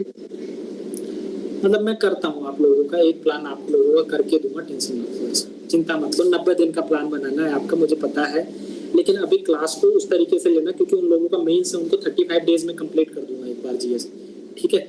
नेक्स्ट 30 मतलब 15 दिन उनको मैं गैप दूंगा, तो फिर आप लोगों का कुछ एक जो बचेगा ना उसको मैं कर लूंगा। जैसे तब तक कंप्लीट हो चुका होगा आपका, तो फिर से आपका रिवीजन करा दूंगा। कुछ एक टर्मिनोलॉजी लाइक एप्टीट्यूड क्या है, एटीट्यूड क्या है, इनके डायग्राम तो अभी कर लेना साथ के साथ। वैल्यू एडिशन एग्जांपल डायग्राम तो लिखते जाना, ठीक है, जैसे जैसे हेडिंग करवाऊं। बाद में अगर आपको एथिक्स में कुछ एक दिक्कत है तो वो मैं करवा दूंगा, ठीक है। फीस दे देना बस, बहुत सारी। सर एक चीज और पूछना है कि जैसे ना, ठीक है दे देंगे फीस, कनेक्ट कैसे करके कैसे पढ़ना है, बहुत बहुत प्रॉब्लम होती है, जैसे ये वाला आर्टिकल उससे कनेक्ट करना है, ये इसमें बता दीजिए सर। अरे मैं कराऊंगा पूरा कराऊंगा, शांति रखो। उसी के फीस दिए आपने, हालांकि फीस तो बिल्कुल मतलब नॉमिनल नील बटा सन्नाटा दिए, लेकिन जब आप इसको करके जाओगे ना तब आपको पता लगेगा कि मैंने जितना फीस दी थी उसका कितना आउटपुट निकला है, ठीक है। इसी जितना मैं ऐसे करा रहा हूँ ना उसकी फीस है 15,000 रुपए तो, और उसमें भी वो कराते कि ऐसी कैसी लिखी। सर सिलेक्शन के बाद उसे डबल दे देंगे। अरे फीस कुछ नहीं ले रहा भाई, मैं वैसे ही करा दूंगा। और ये फीस भी इसलिए लिए ताकि सीरियसनेस बनी रहे। मेंस के किसी भी बच्चे से अभी तक मैंने कोई फीस नहीं ली है, मैं आप लोगों को बता देता हूँ। उसका रीजन ये है कि वो ऑलरेडी सीरियस है, और वो उन लोगों की फीस भी ज्यादा है, ठीक है। तो वो बाद में इन फ्यूचर मतलब लेता रहूंगा उन लोगों से मैं। उनका ऐसे कि स्कोर का 100 टाइम 200 टाइम है फीस। तो इसलिए मेरे को थोड़ी ज्यादा मेहनत करनी पड़ रही है। हाँ मंगेश जी आज चले गए शायद माइक ऑफ करके। चलो कोई नहीं। हाँ प्रमोद भाई समझ में आ रहा है? हाँ सर। क्या फायदा लग रहा है क्या फीस देने का? सर फायदा तो लास्ट में चलेगा ना पता। नहीं फायदा तो धीरे धीरे चलेगा ना, एकदम से कुछ भी नहीं होता। नहीं आपको हर समझ चीज में आ का रहा है थोड़ा होके मैं क्या बोल रहा हूँ, मैं जो आपको नहीं समझा समझ में आपको समझ में आ रहा है ना। वो आपने ना निबंध नहीं लिखा है अभी, और एक किसने नहीं लिखा है, मंगेश जी ने भी नहीं लिखा है निबंध, ठीक है, और आरती ने भी नहीं लिखा है निबंध। अगर आप लिखोगे नहीं तो आपके लिए ये बैच ना खत्म हो जाएगा, कुछ नहीं फायदा मिलेगा, मैं आपको बता देता हूँ। क्योंकि आप नहीं सर, कोई आपकी कमियां समझ पाओगे। तो शनिवार को सैटरडे को भेज देंगे लिखकर, बोल लोगे तो। कुछ भी लिखो, गंदा लिखो यार, मैं थोड़ी बुराई कर लूंगा, इससे ज्यादा क्या होगा। ओके सर, है ना, लेकिन उससे डर निकल जाएगा। ठीक है सर। ठीक है चलते हैं। सर जो वाला क्या सर ऐसे वाला जो नेक्स्ट क्लास है वो कब कराएंगे? वो कराएंगे जब सब लोग वैल्यू एडिशन मटेरियल लिख लिख के भेज देंगे, उन्हीं को ही इनवाइट करूंगा। तो आप लोग तो हमेशा तैयार है ना, आप लोगों को तो तभी सर अगर पहले मतलब सबने भेज दिया, मैं संडे मंडे में भेज पाऊंगी तो हाँ तो उसको लेट लेंगे, कोई Sunday टेंशन नहीं। या जब लास्ट मैं दे रहा हूँ आप लोगों को, लास्ट डेट क्या है, मंडे तक का दे देते हैं, ठीक है? बहुत है इतना टाइम, मंडे के बाद ही लेंगे अगला Okay, सेशन, sir. जिसमें ऐसे कंक्लूड कर दूंगा। Thank you sir. आपको, आप जितने लोगों का मटेरियल आ जाएगा उसको मैं थोड़ा सिंक्रोनाइज करके आप सब लोगों को दे दूंगा, उसी मटेरियल को बार बार पढ़ना है। और ऐसे में ना 140 में मान के चल रहा हूँ कि इस बार नंबर आएगा जिस अप्रोच से हम जा रहे हैं उससे। अगर टॉपर 148 जाएगा ना तो 140 में मान के चल रहा हूँ, क्योंकि प्लस माइनस पता उसमें नहीं पता चलता, जिसको 138 देता है जिसको 148 देता है ना, एग्जामिनर को भी पता नहीं रहता कि मैंने इसको क्यों दिया है।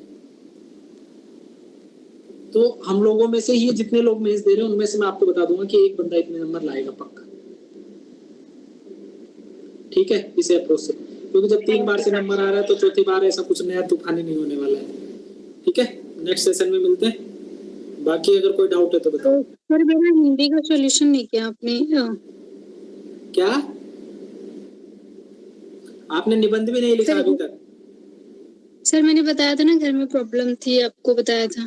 तो अब तो लिख के दे दो। हाँ, आज से मैं बिल्कुल रेगुलर हूँ। ठीक, अब तो लिख के दो भाई, मेरी आत्मा क्यों रुला रहे हो?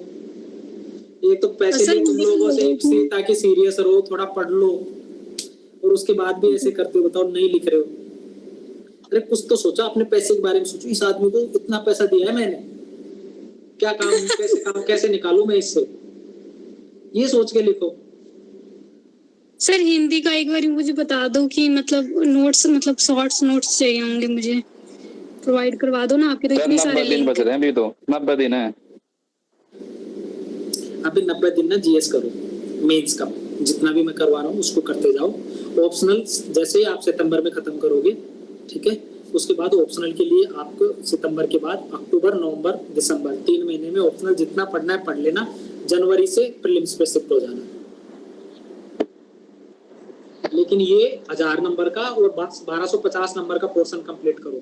और एक चीज और ये भी हो सकती है कि इस बार ऑप्शनल हट जाए, क्योंकि पासवान कमेटी के रिकमेंडेशन के लिए पीएम ने उनको यूपीएससी को भेजा है कि आप हमको जवाब दो कि आपने क्या लेने वाले हो 2024 के लिए। तो थोड़ा सा शांति रखो, जीएस को और निबंध को अच्छे से सितंबर तक कंप्लीट करो, तब तक स्थिति साफ हो जाएगी कि क्या होने वाला है इन फ्यूचर। अगर आप क्लास ले रहे हो तो क्लास लेते जाओ, क्योंकि वो आपका वैल्यू एडिशन ही होते जाएगा। क्योंकि ऐसा नहीं कि ऑप्शनल हट जाएगा, लेकिन कुछ पॉसिबिलिटीज हो सकती है, ऐसा पॉसिबिलिटीज है, तो हो सकता है एक पेपर हो जाए, तो देख लेना एक बार, ठीक है? बाकी नेक्स्ट सेशन में मिलते हैं, चले अब अपन। ठीक है sir, good night. Thank you sir. ठीक, थैंक यू सर। धन्यवाद सर।